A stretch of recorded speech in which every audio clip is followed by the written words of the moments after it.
World Cup final. Yeah, some horrific barnets, mate. Yeah, I mean, speaking of dodgy barnets... Yeah, we should get some of those pictures up of Smithy's Mandzukic, I think, asked for the Smithy, doesn't he? Mandzukic looks like he's gone for your haircut but not quite managed it. Yeah. I'm lucky that I've still got a fairly strong hairline for someone my age. I'm quite. You've got a very strong hairline. Whereas Mandzukic has got the thinning version. We haven't even chatted about Mandzukic, and he's a problem as well. Oof, oof. Ooh. Good thing you get that. Right, so the game is underway. A minute. Oh, this speaking of haircuts, this is this ref with the really elite dodgy elite comb over. Oh wow, this is happening. Why are you on my Facebook page? This is sometimes let's go see your hairline. Well, it sounds like be proud about your hairline, bro. You're not going to find a dodgy. You're not going to find a dodgy. Let's go to them hairlines. It seems very invasive. I ain't gonna lie. Why are you going to my Facebook page? Oh, please don't. Well done, whoever's doing that. That's good. Good work. I can't believe that. The amount of. Go on, humiliate him. I'm going to get trolled massively now. At least cuts it when you've got a picture. Not with all my, when he's scrolling as well. Unbelievable. Put his address on there. I can't believe they've done that. And it's still continuing, like. What are you doing? Anyway, the game is going on. That's forget about the game. We want to talk about your hairline. Great header. So it is 0-0. Only 2 minutes played. Oh, there we go. There is Smithy at his finest. There we go. There we go. Incredible look. That is me recently. Not my hair, I'm pleased to say. Pato, famous last time these two met in the World Cup, 1998 semi-final. That was a strange game, wasn't it? Lilian Thuram getting two. Yeah. The red card as well. Yeah, for Blanc. Yeah, yes, Blanc had to sit out the World Cup. Remind me, what was the score? Oh, here we go. Here we go. Here we go. It's a good chance. My guy, innit? This is my guy, yeah? Yeah. Let's go back inside. It is Perisic, yes. Oof. What do you guys think about the comments that Luka Modric made, considering England saying, it's a good point, that you were Luka a very saying, arrogant bunch and you underestimated I don't think he said arrogant bunch. Yeah, don't add words. Don't add words. Can I just say, Nathan is so anti-England football in his support of Northern Ireland. He did not say arrogant, but Nathan does raise a very good point that he did make... what he said, actually, and I read the quote back, he said that he felt that the English media, and you're quite right, Nathan, were a bit... Dismissive of Croatia. But I think the whole It's Coming Home thing is done tongue-in-cheek, and it's because there's a song called that. I think that was sort of lost in translation, do you think? Yeah. And also, he'd have never have said that if England had won, either. Yeah, look, I think, you know, if you talk and you don't back it up, you're always ready for ridicule. It is what it is, but I think everybody in England knows what It's Coming Home is. Exactly. Everybody knows what that is, and I think if you don't understand it, it can get lost in translation. Yeah, I totally agree. And I think that maybe that's what had happened, but to be fair, it was for something for us. Here we go. Good football. Dang, Mandzukic. Oh. Do you think that the English media were fair? Because after it got my back up a little bit when you beat Panama heavily, and afterwards, then I don't know, the expectation level seemed to go, and you over talked. I'm just honest. This is real talk. Sounds like, are you like our Roy Keane here then? Yeah. Because let us know what you think of Nathan's comments in the comment section below. Well, to be fair, we're balanced. I'm a Northern Irishman who maybe may not support England that much. Do you know the funny thing is, this is for the first time I felt that the media didn't go over the top. Exactly. Personally, I felt they didn't go over the top. It wasn't, and I think that's the reason why England kind of flourished to a degree, because there wasn't no, oh, we're going to win it. It was maybe because it was a tongue-in-cheek with It's Coming Home, so that was what was the driving force rather than it being so serious. And I felt the media was better this time. I think normally the media go in and they set it so high, and they've got that whole arrogant, like, because they play in the Prem, and I felt that was taken away and also, this year. It sums it up, you can't really win, because you were saying, do you think the media were too positive, but when they're too negative, they get... So you can't win, can you, really? Well, so there's a question here from Phil just on that, about have England's achievements been overhyped? Because if you look at the record in this World Cup, they've played 7, 1-2 against Tunisia and Panama, drew against Colombia, and then lost the other 3. Beat Sweden in the quarter-final. I beat Sweden as well, sorry. They beat Colombia as well. Like, for me, all that... For me, it's a win's a win, innit? So if you have to win in a penalty shootout, if you win the final on penalty shootouts, you won the game. It's like there's no... Can I just say, Portugal, over three of those games, were terrible in Euro 2016, in my opinion. I'm going to put it out there, they were not the best team. Did the Portuguese fans care that they were terrible? They won the tournament. Of course they don't. Do they care? No. Greece won the Euros. Yeah, that was horrific that year. Yeah. Well, Do you think England are deserving like to 6 be goals in the way to fourth? the final? So bad. Well, yeah, because they came fourth. Yeah, but in terms of how you would look at it. No, Southgate said, you know what? And this is one thing. Southgate said it. He said, look, we finished fourth, but we're not a top 4 team. Yeah. That's just like Leicester winning the Prem. Like they had an outstanding season that time when they won the Prem, but they never got lost saying, oh, now we're going to be in the Champions League every year. It wasn't. England, whatever, you need luck. They had luck because the draw they went into. They beat the teams that they had to beat. England in past times, ain't beat the teams that they were supposed to beat. Exactly that. So that's step one. So they've done that. So you go up and beat the teams, and then hopefully with the future of the youngsters, then they can then start beating the Frances and the Croatias. We were only extra time away from being in the World Cup final. We're talking how good Croatia were. England gave them a good game. Should have gone 2-0 up. So if England had won that, would you have said we're lucky to But I think it raises massive points about England's game management, because the 2 times they were up that they needed to defend the lead was Colombia, and then in the semi-final against Croatia, and they both got so negative. And the substitutions in the semi-final were massively negative as well. This was their first World Cup. Yeah. Let them learn. That's true, but a tactical mistake isn't the same thing as a bad side, right? So I think if you're going to make the point that, like maybe England didn't deserve to be in the semis, I think you can make the same point that actually the best team at this World Cup was probably Brazil. And yet at the same time, they're not going to win the World Cup. They were massively unlucky, though, in their yeah, they were unlucky, quarter. but that's not going to be any comfort to them if they don't win the World Cup. And certainly if France do win it, they're not going to go home feeling like their win didn't count. Like you said, you can win, you can beat the teams that are in front of you, and I think the set pieces thing has been a little bit overrated as well. When Leicester won the league, when Atleti won the league, nobody said, well, you only scored from set pieces, so it doesn't count. Everyone went home with a medal. No one cared. Do you know what? For me, I actually enjoyed the fact that England embraced what they were good at. Yeah, exactly. That's what I'm saying. For me, it's like I play for a League 2 team and we're a big team, big side, so we are good at set pieces. Yeah. If you're good at set pieces, be good at it. Yeah. And they embraced it. So for me, I love that side of the England game. But again, surely they should be creating more from open play. You would hope they would. Looking at the stats, I think they were second bottom of shots taken. But yet still finished fourth. Finished fourth. We're making so many positives, and whatever we're saying, and the 2 Northern Irish lads just come back with a negative. Can we substitute something corner? The thing is, this is unbelievable. Did they not They're going to start having this in 1966 now, aren't they? By the way, the one that didn't go in. By the way, it's been all Croatia at the moment. Yeah. We're talking, but it's been all Croatia. Can we just say, huge round of applause for Switzerland. I'm so glad how well Switzerland played in. Thoroughly deserved to beat Northern Ireland in that. Just because your team went out in the semi. It was a very negative game plan from Northern Ireland in that game against Switzerland, if I might add.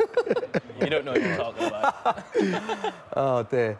Let us know what you think on that debate. It is a good debate that Nathan's raised. Were England lucky, or do England deserve to be treated like heroes for the fact that they got to a semi-final? Let us know what you think. There is no right answer. It's a good debate. Will you be there in the comment section, greeting them at the airport? And Belgium, interestingly, Belgium have got a parade. Yeah, they do. So what do you think of that? That was their best. In fact, we can show you this actually right now.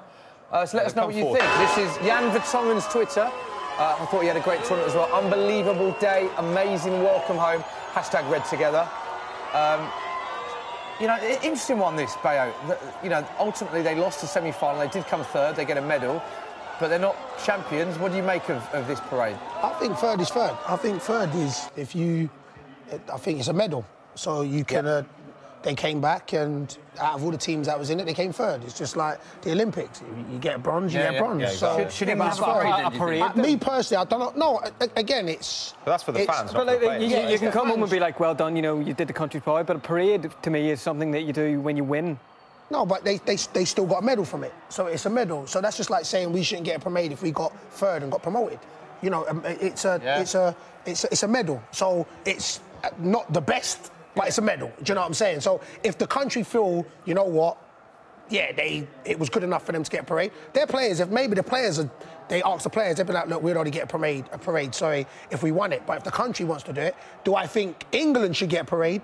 Me personally, I don't think I could be wrong. I don't think the players would say it was parade worthy in the sense of coming fourth, even though I think it was a massive achievement for them to get fourth. But that's just whatever the country. They deserve a good welcome home. 100%. Semi-final of a World Cup. 100%. Yeah. I think for me, they went out to Iceland in their last. Yeah. So to get to the semi-final of a World Cup, it's progress. No matter what anybody says, no matter what... Chance for Croatia! Oh! No matter what anybody says, lack of creativity, lack of chances, they made it to the semi-final of a World Cup, so it's progress. And I think anybody in life, period, progression must be the key. Yeah. So, and they're young... In any aspects of life, in any aspect, that's not what just I'm football.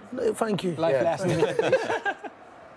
So this is what I'm saying, and they're a young team. And I think for me, more than anything, it's not like, oh, an aging team like the last, say if it was the Gerrards, the Lampards and that, and you're like, okay, that's it, now we need to go and find a whole bunch. This was a young team, which all of them, maybe bar one or two, should be there 2 years' time, 4 years' time. And that's what it is. So when Germany did it that time, when they was the next generation and they was like, oh, they came through and they were strong, everybody was behind them. And that's what I think with England, be like, yeah, man, there's nothing better than experience. But also, it should be the only way is up for England, because if you look at their under-17s as well, who won the World Cup, you've got like Phil Foden, Ryan Brewster. You've got probably like 6 or 7 players that have the potential to turn into It's worth pointing out that at that youth level, I don't think there's a more successful country than England, actually, with the under-17s World Cup, the under-19s, the 20s, the senior team getting to the semi-final. If you look at the age of our squad going forward, there's unbelievable positives. Yeah, I think that's what it is. I think for too many years now, we've looked at negatives. Yeah. And so I think this is just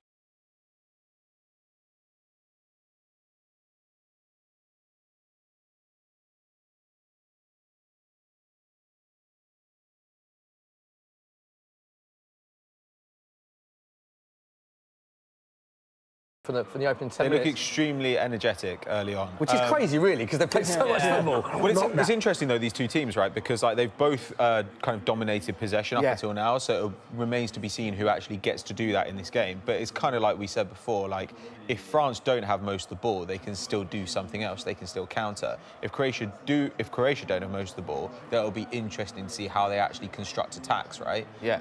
Right now, it just looks like they're flying around the pitch and not letting the French midfield settle, and Giroud's barely had a touch. So I think they're just trying to set the tone. But I think they have to do that, because if you let a team like France come at you with their firepower, it's going to be tough to do. And also Croatia's defence, I don't think, are the best. No. You know, England kind of opened them up on a couple of occasions, so think what Mbappe will do to them. Yeah, if you play basically saying like we're going to beat you 1-0, then you're leaving yourself open to just conceding a freak goal or a goal from a corner, you know, something like that. So in a way, Croatia have got to go out and try and dominate the game, because the other way of doing it against this France defence is just kind of too risky, I think. And you mentioned the defence, the weakness, Croatia defence. Obviously, that brings me nicely on to the quotes. I want to get all of your opinions on this. Dejan Lovren. What I can't understand about this is when he's saying he's world class because he got Liverpool to a Champions League final, which they lost, incidentally.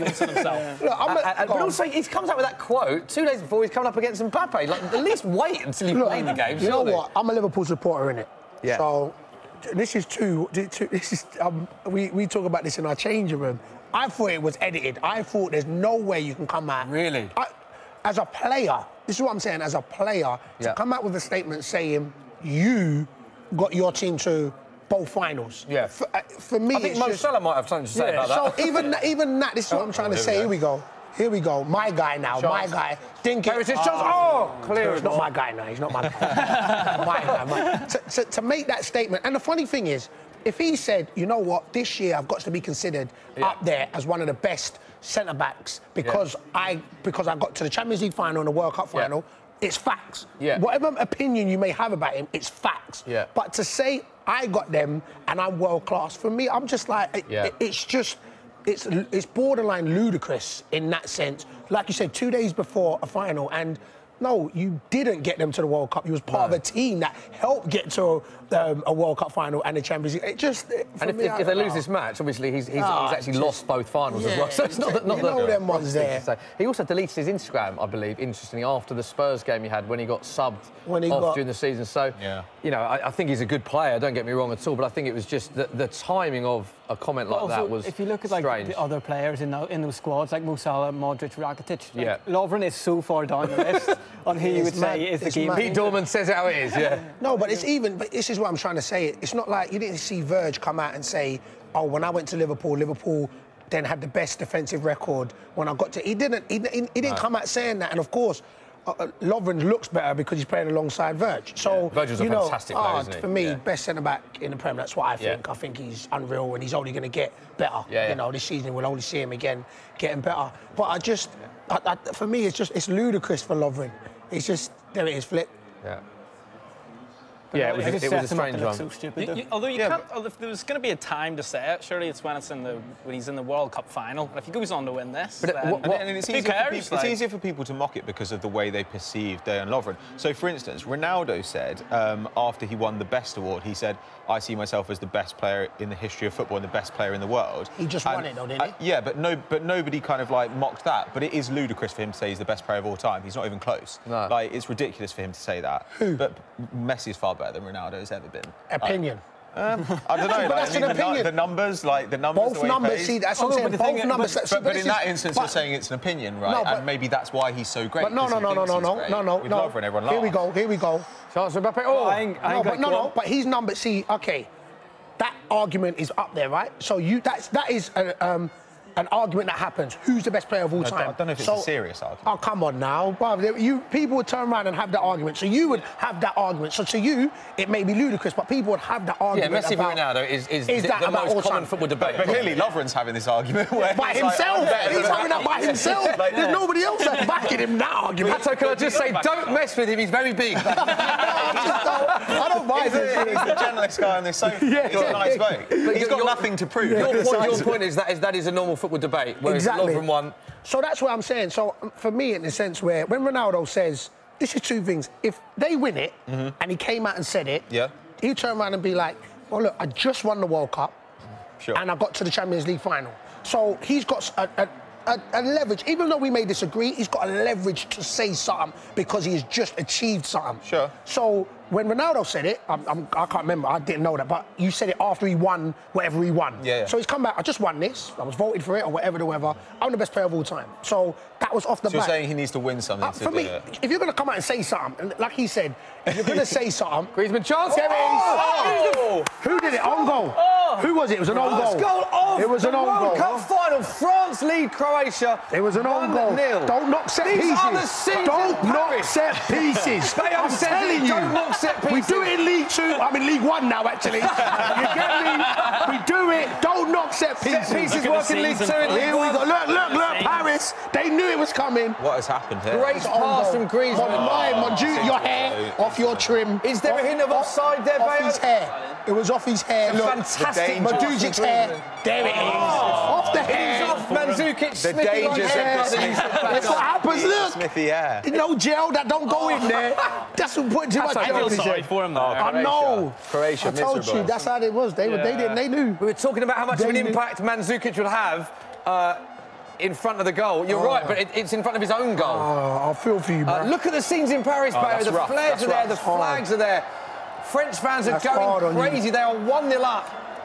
That's hard on you, brother. Does anyone want to change their prediction now after France get the first goal? Well, 2-1. I'm sticking. 3-0. My 3-0's looking good. Tell you what. 2-1, man. No, don't Croatia need to come out now and play. But Croatia came back against... Croatia came back against England. They came back against Russia. You know, like, they definitely have the ability to do it. We've got the players to it. Our producer Seb made a very interesting point amidst all of that very heated debate that we had, that, Nathan, you said your point was, sorry, correct me if I'm wrong, but it was nice for Lovren to show some positivity about it. And he said, well, that's all that England were doing with its coming home, which you hammered. So which is it? Negative towards England, but... Are you firing this back on me? Get him. Nah, you're putting all this in the bank. Hypocritical is the word that is in my ear. You're trying to catch me out. It's an interesting debate. As a player... So I'm just going to jump in. As a player, so you can see when at the start of this game, they were energetic. They were playing, knowing that that momentum switch of you'll see that you like to see now what happens with what Croatia do now, because you know talking about the minutes, them being tired, then knowing that you know what it's 0-0, being a goal down, that on top of them being tired. This I'd like to see if they still got they're playing with that same energy. Sure. It's interesting as well, isn't it? If they get we're talking about set pieces. So I'm just swallowing some popcorn. And how, again, there was negativity with the amount of set pieces that England scored. But again, the World Cup could be won on a set piece. For me, exactly. I don't even, when people talk about that, it's nonsense. Yeah. I swear down, it's so nonsense. Yeah. If you can score from a set piece, go score. It's just the same with doing 3 stepovers, putting it top bins. It's still it's just, if you know, like, whenever England got a set piece, everybody was scared. And to have that as in your armoury, it is a beautiful thing. And also, from a fan's perspective, so I've been at games when your team isn't particularly good at set pieces, it's very frustrating for the supporters. Whereas when you've got that as an option, it does lift the crowd. It does, man. I'm telling you, it's good. I would have liked to have seen it. If England were good at set pieces under Gareth Southgate, what would they have been like under Sam Allardyce? Because he was the master of set pieces. So I suppose we'll never know, will we? Interesting. Interesting point. Record. On social media, what are people saying? How are people reacting? People think it's a fair reflection, Nathan, because Croatia actually started the game quite well. I think it's a little bit against the run of play, right? Yeah, I think That makes a very good point as well. Sorry, that Croatia have gone behind 4 times in this tournament. Really? Everybody was expecting or was impressed by how Croatia started, and I think they're a bit hard done by to concede a soft goal in that. You know, it was a good ball in, but they probably should be dealing with it. Do you think there's defensive errors there? I mean, I know you can't blame, but should they have cleared that anyway? It's harsh for us to blame Mandzukic, you know. I feel like I hate blaming anyone in a World Cup final because he's got a little bit for me, I would say blaming. You go for it. I mean, he looked like he was in the hole, and that was it. And it was the ball. Yeah, I mean, in terms of it, there was nothing particularly special about the ball in. Oh, there it is. Best centre-back in the world. See, that's what's good. Do you know the worst thing is now? They are going to clip his game. They're going to clip Lovren's game.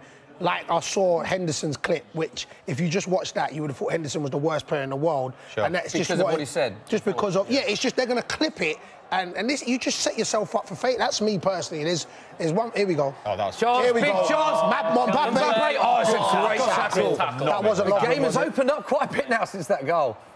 It's a great ball from Pogba as well. Yeah. Interesting as well. France have never lost a game. I believe I'm right in saying when Pogba and Kante have played together in 18 games.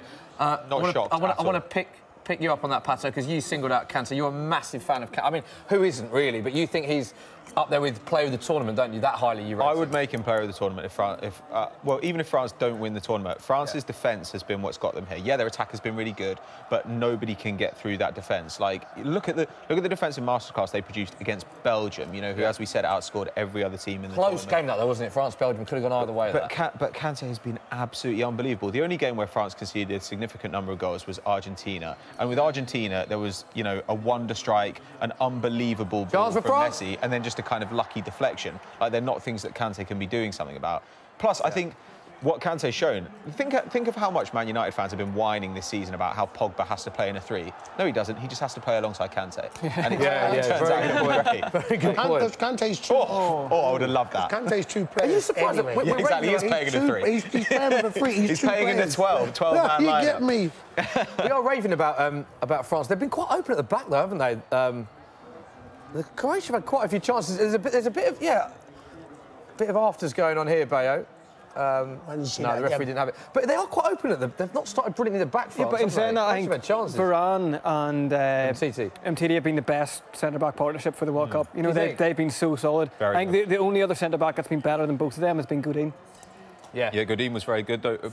Pepe was good when he was playing. I also think, like, you got to give credit to that combination of Maguire and Stones. They were very good. So I thought Walker looked like he was adjusting to new positions. Maguire was my favourite England player. Was he? Yeah. I think Maguire and Trippier. He impressed me massively, Maguire.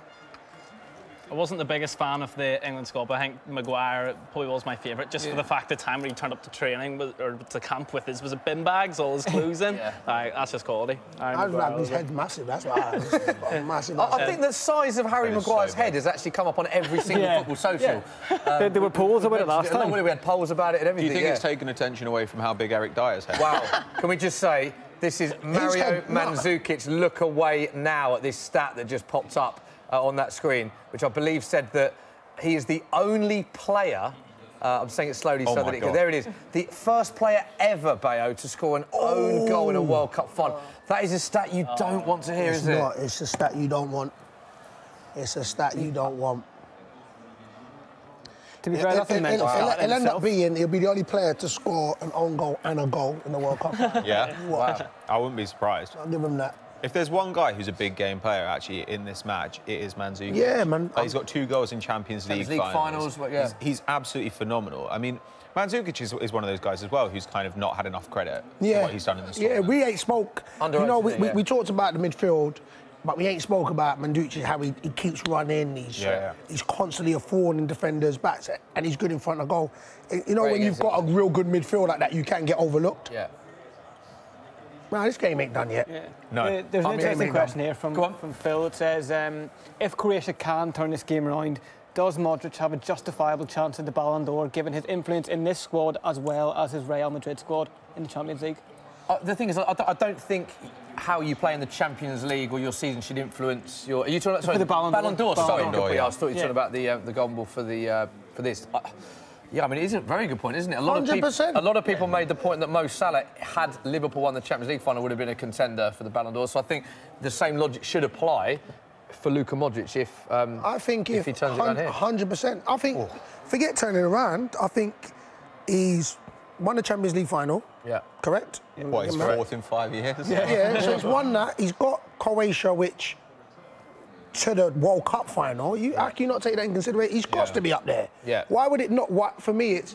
I think so he also Messi, won... Ronaldo have done it, but then he's done the same thing as Messi and Ronaldo, but then gone one further in the international. He's got to be. I also think Modric has 4 Man of the Match awards in this tournament. Yeah, I still think Modric is the favourite to win the Golden Ball, the player of this World Cup. I think he probably will. And it's worth pointing out how big of an achievement it is for Croatia. Whatever happens today, population of just over 4 million compared to France's 65 million. They'd be the 2nd smallest nation ever to win the tournament after. Anyone know? Greece. Uruguay, yeah. Uruguay, that's what my next guess was. Yeah. So when it comes to Northern Ireland, I always make that as an excuse. I know I'm talking about that again, but when it comes to that, I always make it as an excuse. They're like 1.9 million. I'm like, we can hardly form a squad together. But then for a nation who are only maybe double that, and they're in the World Cup final. To be fair, we should be there. After that penalty, I'm not having that. Corey Evans, not a handball. No chance. Yeah, but it's amazing. I think a bit of me would like to see Croatia win, just the pure underdog story. Yeah, the underdog story. Yeah. Oh, hit it. Heritage shot! I told you! He's a bad man! He's a bad man! I said it! Bayo only talks to me about this player. You know it. He's a bad man! Look, let's look at them, man. They knew. Look at that. These are the scenes in Zagreb. I told you this game wasn't over. The World Cup final is alive. I told you this game wasn't over. And you man were trying to say they weren't going to score. I knew they weren't going to score. Bayo, he's just pointing to his thigh muscles. That's what he said. Ronaldo ain't got as big as your thighs. Yeah, no, he don't want none. No, but here we go. I can't get it up, but yeah, man.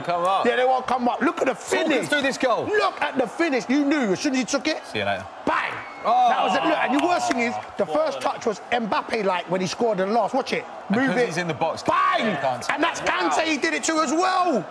He's going to hit. Can I just say, that is an incredible finish. Bruv, he's a bad man. I said it. A bad man. Look. Taking a deflection. Deflection. Taking a big He is a bad man. Did take a deflection. It was You're doing joking. good things. Still a great goal. I got to take it away from you. You're not a bad man that much. No, I'm joking. I'm telling you, he was Look a at problem. Zagreb, Bayo. We were talking earlier. Look at them. They wasn't even playing. Look, you can't even see it no more. Wow, I'm suddenly thinking the Croatian this football's amazing. And something that happened just before that was Kante got booked. So when you're relying on Kante to break up play and he's got booked, suddenly you're in a kind of a dangerous situation, right? Because if it's close in the second half, he's got to try and tackle and make interceptions. Yeah, I mean, he's on in eggshells trouble. now. Yeah.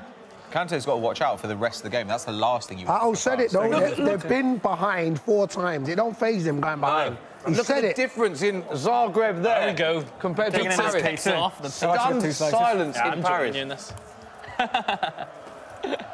Guys, you know getting the pizza gang? Oh, yeah. I've actually got 2 slices. Come on, Bayo, surely Wow. pre-season. This is your Oh my pre-season God. diet. Yeah, it's pre-season. I've got training tomorrow. That's why I'm glad my gaffer better not be watching this. I've got to chase Brentford around tomorrow. I'm in on Tuesday. I chased Nobes. Actually, no, to be fair, Nobes was he's off. Offside. How was pre-season going, Bayo? Yeah, not too bad. Got like 20 minutes in the bank yesterday against West Ham. They beat us 1-0, but strong. And Nautovic, what a player that guy is. And Nobes. Yeah, Mark Noble. Yeah. Good Surprised that Mark Noble has never played for England? I'm surprised. I'm telling you, he is a baller. Is he? Oh, he's a baller. Good guy in them things. Good. Did Jack Wilshere play? No, he didn't play. They signed a couple new players that didn't play. Right. But played the strongest team they could, so it was a good run out. Yeah, full swings and that. Playing in the sauna yesterday. Yes. Yeah. Mad hot. West Ham spent a lot of money, haven't they? A lot. They're still spending money. Yeah. Approaching 100. Yeah, 95, I think it is. I mean, it didn't work out for them last season. 95 million already. Yeah. You know what? I mean, generally speaking, with clubs, it's always a bit dodgy when they give their manager full control of transfers. Yeah. When that manager's just arrived, because if you sack your manager every 2 seasons, you end up with a squad which was built for somebody else. You know, being managed by somebody else.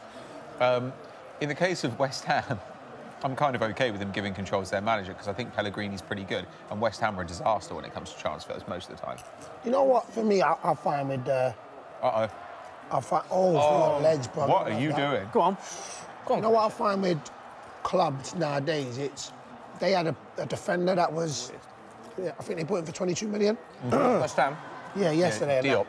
Him, and of course it was his new game, and he was trying to get to grips in that. But I feel like clubs they buy players for 20 million just to show fans that, yeah, look, we're going for it, but not giving the youngsters that can that can do the same job, and if not, do better with runs of games. I just think they're shouting 48 million. Oh yeah, we're going for it. We spent 100 million just because there's pressure to show, rather than just go with the youngsters that are coming through and just saying, look, we're building for the future. I think it's just added pressure spending 150 million. It's just, for me, it's just what you got a youth system for if you're not going to play your youth team. Well, there are managers like Poch and Klopp that like to do that, don't they? With particularly Pochettino likes to give youth a chance, and that's right. Every time. I was about to say that. Every day. But anyway, I couldn't think of another manager. I get what you're saying. But you're right about West Ham, right? Because, you know, when you've got someone like Reece Oxford and then RB Leipzig, who are one of the best sides in Europe at finding young talent, are saying, we want to buy this guy off you, and West Ham are saying, well, we're not going to give him any minutes. Yeah. You start to think, what's going on here? Like, how can you not find a use for that guy? It's just exactly what you're saying. Reece came on yesterday. I mean, I know Reece, he come on yesterday, but you just spent 22 million on another centre-half. So... How did they compare, Reece, to the centre-half? Reece was better. Really? But again, I can only put down to I think it was his first game, so that's what I'm putting it down to. But for me, it's just, you're spending 22 million on a centre-half. So you're going to have to justify playing him. Right, yeah. Just period. Yeah. You just are. So then where does that leave Reece? You know what I'm saying? You want to give him the minutes. You want to give him the experience to build into then that guy that everybody else or the other teams can see. And if you don't, it's just that's what I'm saying. Well, again, with the youth, you know, try not to give youth a chance. Was that true with older players as well? You think that older players sometimes need to be taken aside so that, like, younger players can get the run out as well? Because often you see teams, you know, do you remember when AVB came in at Chelsea? And there were other problems, but he was trying to shift out some of the older guys and give the younger guys a chance. And actually, that was kind of one of the things they should have been thinking about doing, but it became a bit of a tool used against him. I think I think that it's a balance. I think you can I think you need a balance. I think older players will tell you, here we go, set plays. Let's just watch the set play. Corner for France. It's a good corner. Oh! It's a big chance, another set piece. They're claiming handball. Now, will they go to VAR? It looks like France very animated. You might as well appeal, because if he goes, he goes. Like, why not? Do that. Go check. Handball. He's going to it as well. Let's have a look at the replay. Oh, come on, it's a little bit harsh. I mean, what's he going to do? Nah, man, his hands are down anyway. Yeah. You could argue it's come I don't know. You could argue he's moved his hand. And the French players are extremely animated. It has hit Ivan Perisic's hand. It's come over him. It's right under his. It's right under his head. I'd be very surprised if he gives this. They have gone to VAR and given ones like that in this tournament. The handball rule makes no sense, though, right? Because surely the handball rule should be like, do you get an advantage? Well, no, I think deliberate is difficult as well, because how do you gauge whether a guy's done it on purpose, right? If he can make it look kind of real. I think it's got to be whether he gets an advantage, and there he's going to VAR. This is a big moment in the World Cup final. They're going to VAR. There was contact with the hand, but to be fair to him, it was. So what happens is when do they think it was a penalty, and they're saying it for him to check? Is that why he's going? I think they're just thinking there's enough evidence for him to look at it. Yeah, there's enough for them to look. I think because it's a World Cup final, they want to make sure they get the right decision. So they're giving them the time to look at it. 28 penalties, Bayo, in this World Cup so far, more than any other tournament. Is this going to be 29? Do you think? I don't think it should be. Yeah. I think, look, if that was, I'd be devastated if that was given against my team. I don't think it should be, but I think it might be given. Yeah, I think so as well. But I mean, for me, by the rules, that to me is not a penalty. That's not a penalty. The reason why it's not a penalty for me is if you watch, there's a French player in front he misses the ball right over and he has hand. no time to move his hand. Yeah.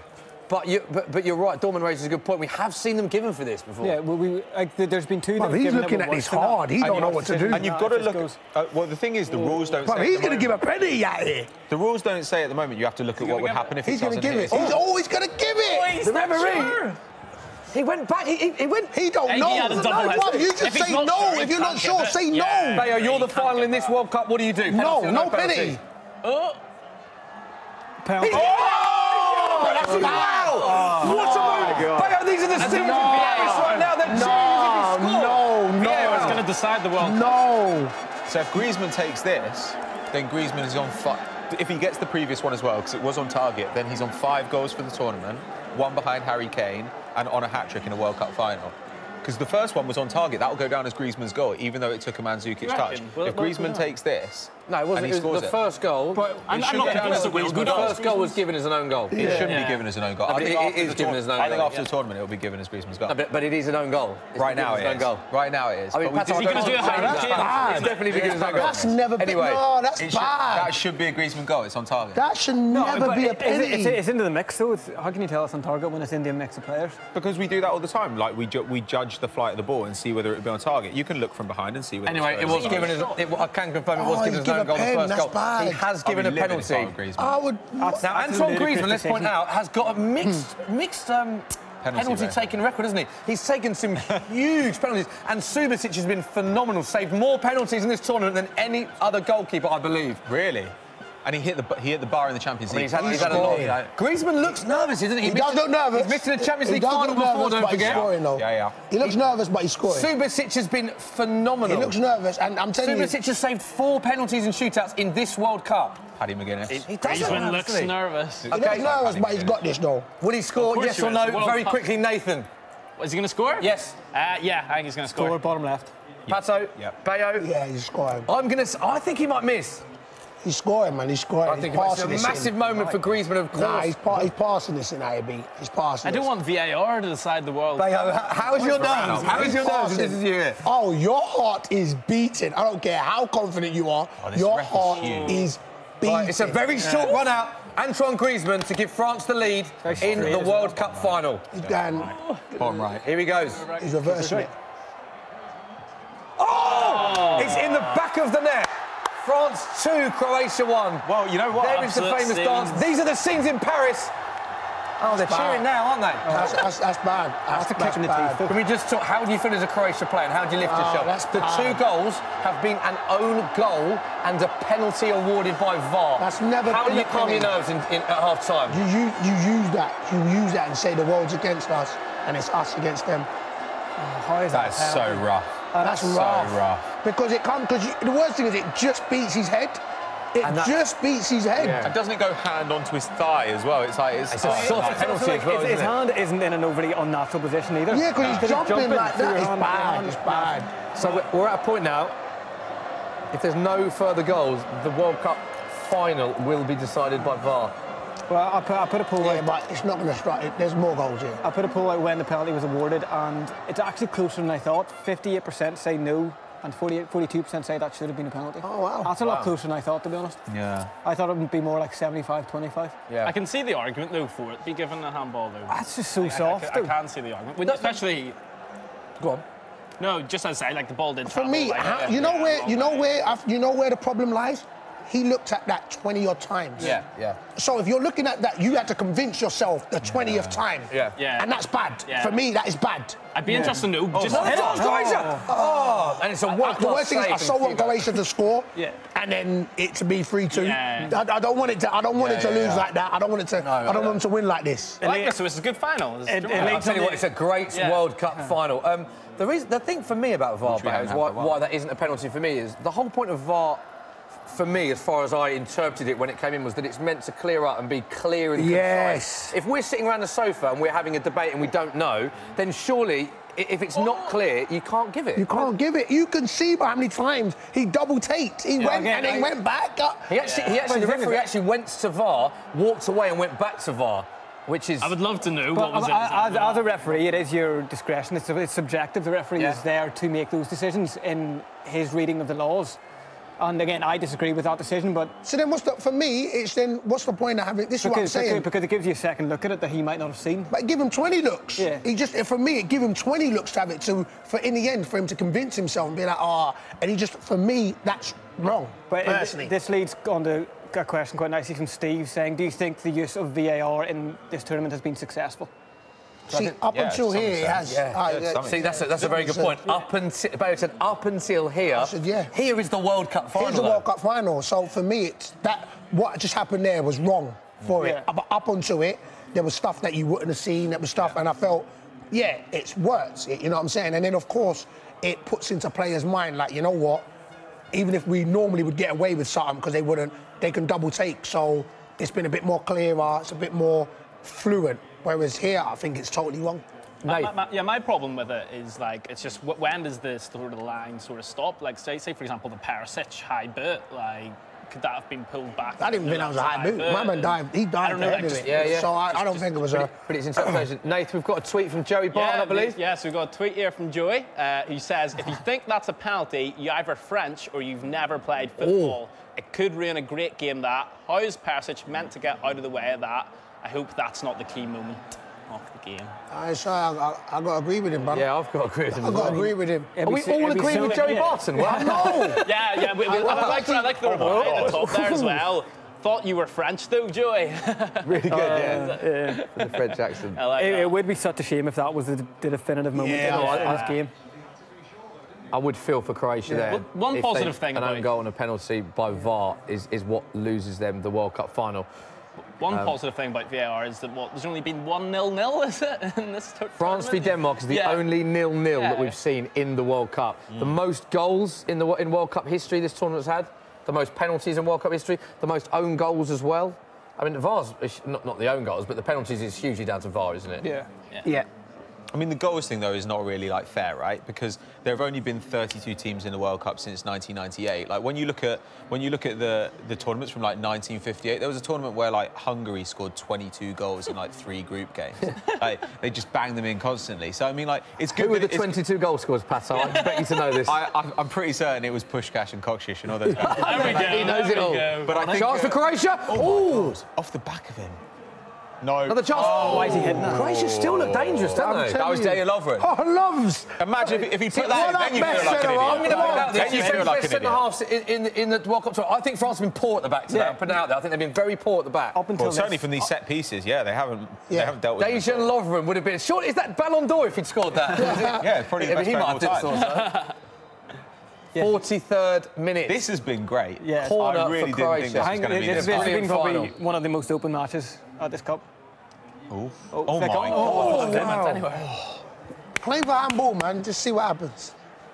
Bayo, I read an interesting... In fact, we'll just watch this corner first. Rakitic. Barcelona's Ivan Rakitic had a good tournament as well. Whips the ball in, good chance. Handball! Is that a handball? You've got to claim it. Appeals. Yeah. Appeal it. Go for it. Appeal everything. Because that's what you can say that isn't unfair on Croatia, right? Which is they're perfectly at liberty to appeal the same sort of thing. Yeah, I'd appeal everything. Yeah. My fear, though, with the VAR is that you can appeal everything. It's just going to look like a basketball score. Like, that's my fear with it. Like, when's the line? Interesting now. The ref... A throw goes out, the ball goes out for a throw and it doesn't get given.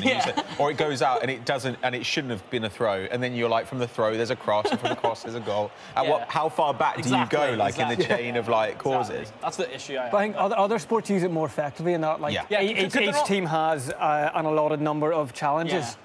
Say one per half that they could challenge, they could go to the referee. I think I'd hit his hand. I would like to see that. Can you go and check it?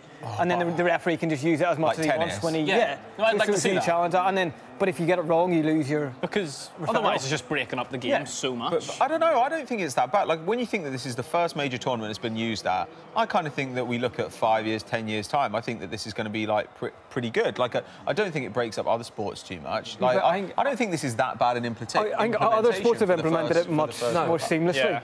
But if you were in that crowd there, I don't know, it's difficult to stop the game in football the way it is in, say, you know, rugby, where you do have natural stoppages in the game every now and then. But yeah, but I mean, it was used in hockey pretty seamlessly as well, and it's a similar sport. It's faster than this as well, so you know. It's true. I think it's been used all right, but it could become much better. Yeah, I definitely. But no one. I don't think anyone's saying that this is going to be the final form of VAR. I think this is already better than what we've seen in the Bundesliga last season. Croatia. So. Chance! Oh! France are defending corners terribly. This World Cup final, it's been a brilliant World Cup final. It's breaking all sorts of records. If we look into the main monitor here, it's the first World Cup final to see as many as 3 goals before half-time since 1974. West Germany 2, Netherlands 1. Also the first World Cup final ever to see an own goal we saw earlier. So it's been extremely exciting first half, and we are into the first minute of 3 additional minutes added on. And France, for me, have defended pretty poorly, and I think will find themselves quite lucky to go in at half-time 2-1 up. Yeah, that's what we want, though, bad defences, because the defences overall have been pretty good at this World Cup, so it's quite nice to see everybody give up. By the way, Modric's been very quiet now. Yeah, he has been. He has been quiet, yeah. There's an interesting question here from Waterboy90. Would you prefer Pogba or Modric in your team? So would you prefer Pogba or Modric in your side? Well, I mean, Modric's about 6 years younger. Modric, he's much younger than that, in fact. I think he's like... Pogba, I believe, is 24. 24, and Modric is 33, I think. 33? So, but if you're asking on current form, I'd have Modric all day long over Pogba. Who would you rather play with? Who would you rather have behind you as a forward?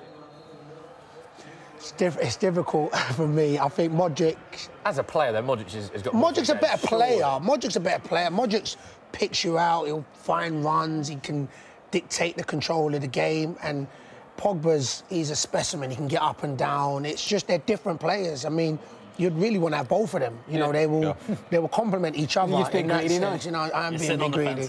I've got to. Pogba, Modric, Mark Noble. Midfield right behind you. Ooh. Perfect. We are going up that league. Getting to the champ this season with them boys. Oh, the pace. Massively overhit that. Yeah, Mbappe hasn't had much service either. Yeah. No. One or two. It's been an interesting game, actually. Some of the key players we picked out have all been fairly quiet. Mbappe's been quiet. Griezmann up until the goal. Modric, Rakitic. We haven't heard a lot from the... my guy stepped up players. Everything's come from set pieces so far. You know, the pen came from set piece, the own goal came from a set piece. Interesting. Both teams have only had 1 shot on target each. And yet there have been 3 goals. Yet there have been 3 goals. Oh my God. Hey, that was my guy as well, bruv. Croatia not doing a lot wrong here at all. Silly foul, very silly foul. You wasn't catching him. You wasn't catching him. He needs to bring him back. I read an interesting quote from Pogba, who was saying his holiday after France lost Euro 2016 final, he said, wasn't a holiday. He said he couldn't enjoy it. He couldn't get that game out of his head, losing the final. 2 years later, they're in another final. How much of motivation is it losing big games sometimes? Massive. Can that work in a positive way? Massive. We're going back 12 years. I lost Swansea playoff final. Yeah. Next day, went to Miami, and it was the worst holiday. Was it? For 3 days, and then it got good. I ain't gonna lie. No, but it was. He's right. You can't enjoy it because whenever you have a moment where you're just sitting there, it replays over your mind. It replays. Yeah. And it took me 10 years to kind of put them goals to bed when I went and got promoted with Wimbledon in the final. Yeah. But you do use that as a motivation. You're like, nah, I don't want to feel what that feel. I remember seeing them jumping up and down, holding the trophy, and that's what he will use. He will use that. And it's a way, it's 2 years, so use that as a motivation to be like, nah, man, I don't want to feel what I felt. I want to try and kick on and have that success. So, yeah, man, you can. I think it's a part of life to have negatives to kind of draw on to then know what the positives feel like. Yeah, and they're doing well so far. Well, could say lucky, but all that matters is the score at this stage. France 2, Croatia 1 at half-time. Got great incentives from our mates at Sky Bet. Croatia to win the World Cup final is 4-1 with Sky Bet. Obviously, odds subject to change. See skybet.com for latest. You must be 18+ and full terms and conditions apply. Right, Bayo, as you know, throughout the summer, you've been recreating some of the most famous World Cup goals in history. We also picked a very hot day, didn't we, to get you down? A very, very, very hot day to get me down. It was fun. I had no left hip after it. But no, it was fun. I had a blast. You enjoyed doing them, and you blast. did. To be fair to him as well, you did a lot of them over a long space of time. So he didn't give you a day each to do each one. Yeah, no, he didn't. Like, you really didn't. So I'm going to hold that against you. But no, I had a blast. I'm not going to lie. I had a blast doing it. On that note, this is Adebayo Akinfenwa recreating Jeff Hurst's famous World Cup goal for England. Here it is.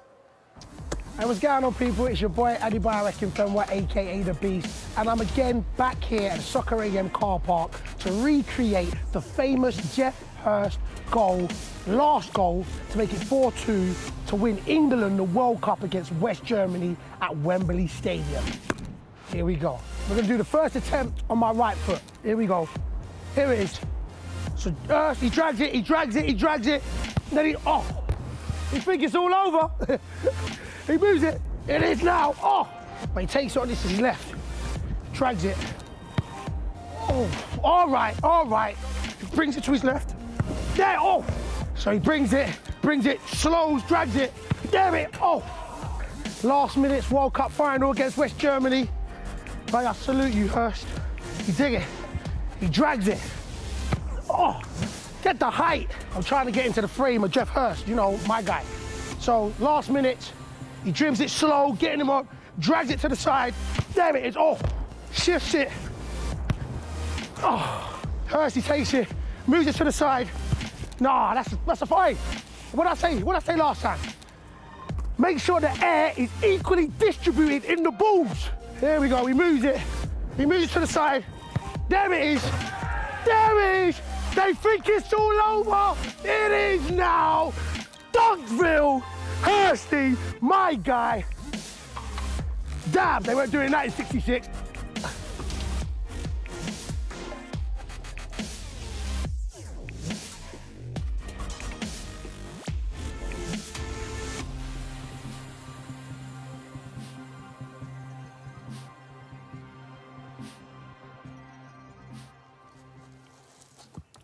It's a pretty good finish. It's a pretty good finish from Akinfenwa, though he's had trouble with some of them so far. Phenomenal technique for such a big bloke. If he were here, I think we'd have to talk about the Tim Cahill one. Did you see that one? It took him like 100 attempts to nail it, and he only just about did it at the end. So we should get all the insults in while he's out of the room. 100 for the Joe Cole one, but he didn't get either. Embarrassing. Yeah, you know. Embarrassing.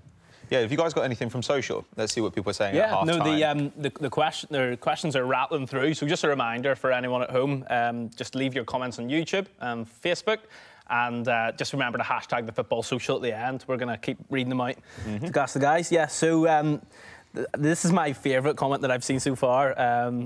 If you were England, if it was England playing, you guys wouldn't be this one up in arms, obviously talking about the penalty. Harry Kane would be getting his 5th penalty. Is that true? I mean, this is the first live stream I think we've done where actually the majority of people on the sofa are not England supporters. Yeah. Massively outnumbered. Well, I know Smithy, who isn't here to defend himself. Very impartial, very impartial guy. Wow. We just watched you absolutely nail that one in the top corner. I know. It was a nice finish, that one. Thank you very much. Thank you. I couldn't do it on my left. I know he did it on his left, but I was injured on my left. But it was a nice finish. Oh, injured. Yeah.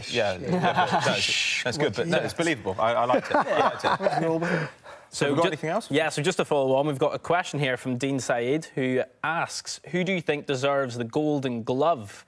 Time to give a bit of appreciation to some of the goalies in the tournament. Bayo, you seen anyone? You know what? I'll have to overly admit, I think Pickford's been on job. I literally think I know there was talk about the tournament, who England's #1, and I think he stepped up, massively. Yeah, because there was a lot of debate. It was massive. I think his stock has risen massively. He's got some melons. So he's up there. No, it's cool, man. You got to do what you got to do. So he's up there. Lloris is also. You got to say Lloris is in the final. But for me, of course, I think that getting to the semi-final, I think Pickford should 100% be up there. For Golden Glove. So I think he's been impressive. Yeah, cool. Well, I think we've got another VT to go to. It's the best of your car park goals. So, I mean, some of your highlights, some of the greatest moments. Show, man. Like that. Just shout out, people. It's your boy, Adebayo Akinfenwa, a.k.a. The Beast.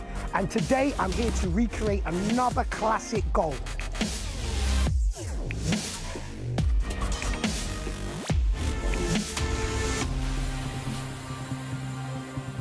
Hey, Smee!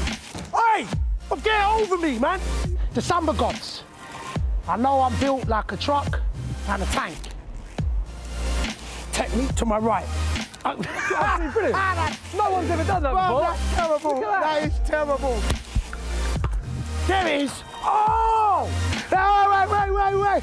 There's a killer bee in the bed. Are you okay? Are you okay, huh? There's a fly, actually. Oh, same thing, killer fly. Tippy. Oh, that's terrible. Oh, I've cleared the roof. Oh, hello? Hello? Think like Ronaldinho. No, that ain't good. Don't think like, that's like Pablo Bino or something. No. Oh! Jeez! It's me. This is it, right? All right, we'll say it with some conviction.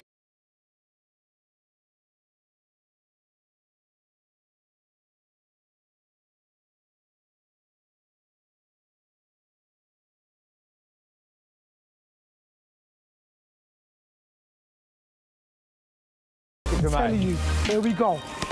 Here we go. There it is! Oh no, what are you doing to me? Oh God!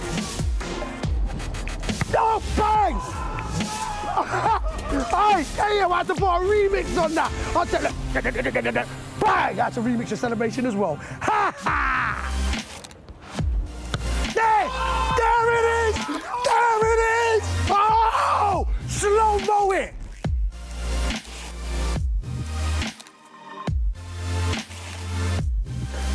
Goes it, he sets it, then he whips it.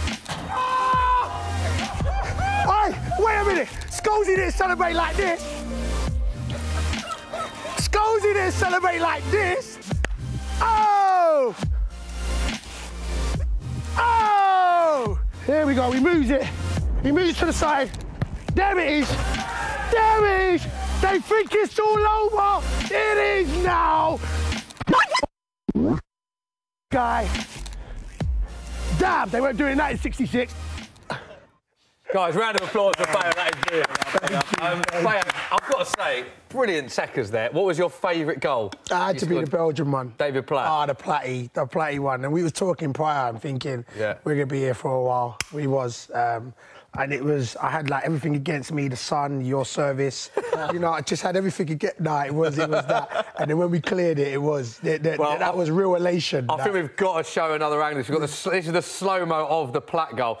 Definitely my favourite as well. The technique on this goal is absolutely superb. We've not quite got it yet. They're just I was looking at it. Here it is, the slow-mo of David Platt's goal. Look at this.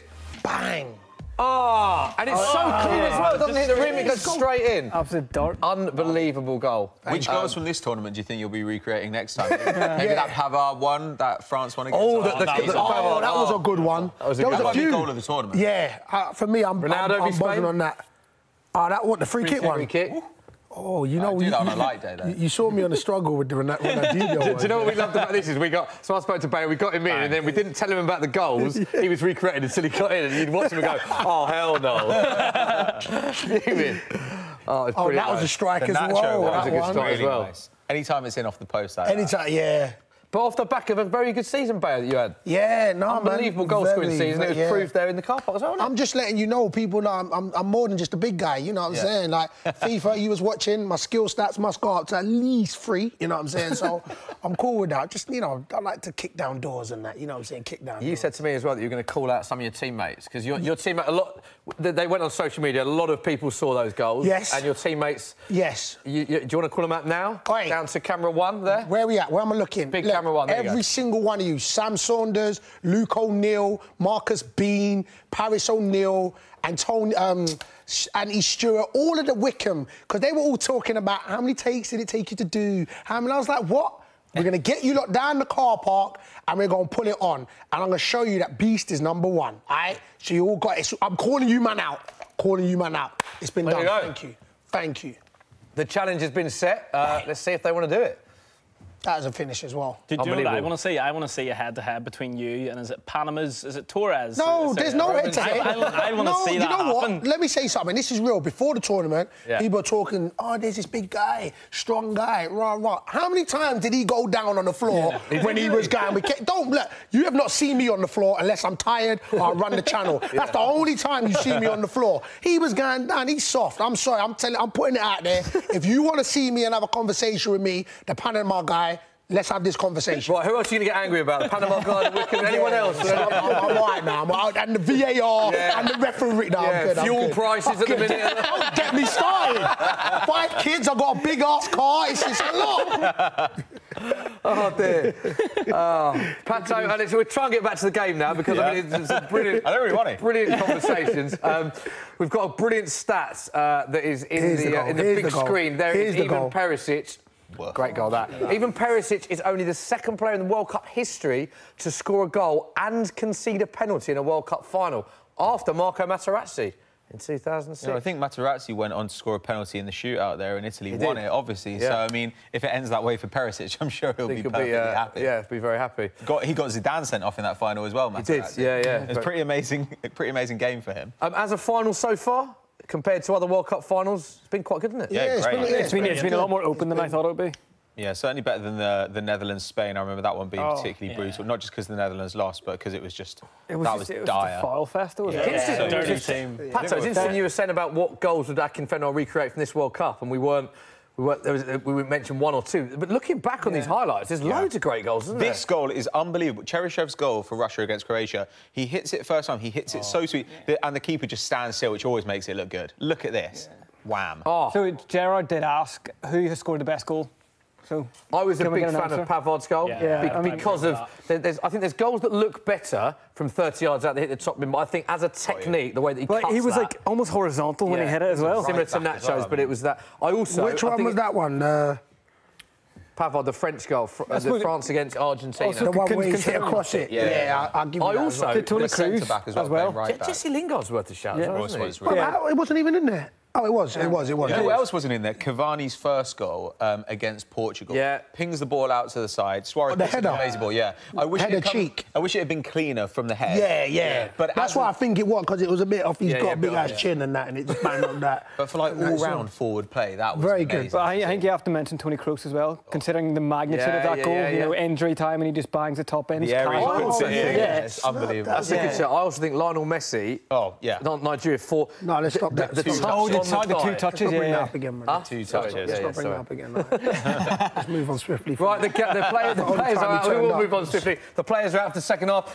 Guys, social corner, what's the mood been like from the first half? What do people think of the game? Everybody's kind of just talking about VAR and have come to the same conclusion that we have. The VAR has been pretty good at the World Cup, but that wasn't a penalty. That's too harsh to give as a penalty. Yeah. Don't know what you find, Nathan. What do you find? So at the minute there's still questions coming through. So we've got a good one here. It's from Stephen on Football Daily YouTube. And he's saying that France have been finalists at Euro 2016. They're finalists at World Cup. They're looking good at half-time. With their young squad, do you think France can go on to dominate international football for the foreseeable future? No. That's it. That's it. Question over. No. Thank you, Paul. No, sorry, Stephen. No. Thank you, brother. Nathan, remind the viewers how they can get their questions in as well. Yeah. On what platforms? Because we are everywhere right now, aren't we? Yeah. So Soccer AM YouTube, Football Daily YouTube, and also on Facebook as well on both of those channels. And if you just remember to comment and at the end hashtag #TheFootballSocial, and we'll get the questions to these lovely lads. And you've got another stat for us, Nathan, in the wall? Yeah. So what is this? So the only team to win a World Cup final having been trailing at half-time was Uruguay against Argentina in the first ever showpiece in 1930. You got there in the end. I know. I was, somewhere else. So we are underway. France 2, Croatia 1. I'm quite sad this World Cup's going to be over, guys. It's just a realisation that... Seeing that watching tomorrow night, babe? Are you a Love Island fan or anything like that? No, I really ain't. And my I'm not either. My brother's been trying to get me to watch it. I'm not that. I'm going to be worried pre-season, so I'm straight back into running around. So there's more goals in this game. I think there are more goals. Yeah. Look at Croatia. Look how many men they're committing forward already. Pato, do you think you'd likely see either team making any changes? France sitting on the lead, or Croatia bringing on any attacking players? What do you expect to see? Yeah, I think Croatia will probably bring on Kramaric at some point. They may bring on Kovacic if they need fresh legs. I like Kovacic. But I think I love Kovacic as well. I hope he makes a move this summer because he hasn't played enough at Real Madrid. No. But I think, then again, it's hard to get in the team over Kroos or Modric. Yeah. But I think that maybe if France, have his first shot. If France are still a goal up in the latter stage of this game, then you'd expect to see Ousmane Dembele types, you know, guys to bring it on and stretch it on the counter. Maybe Giroud comes off at that point. I want to make a point about Giroud.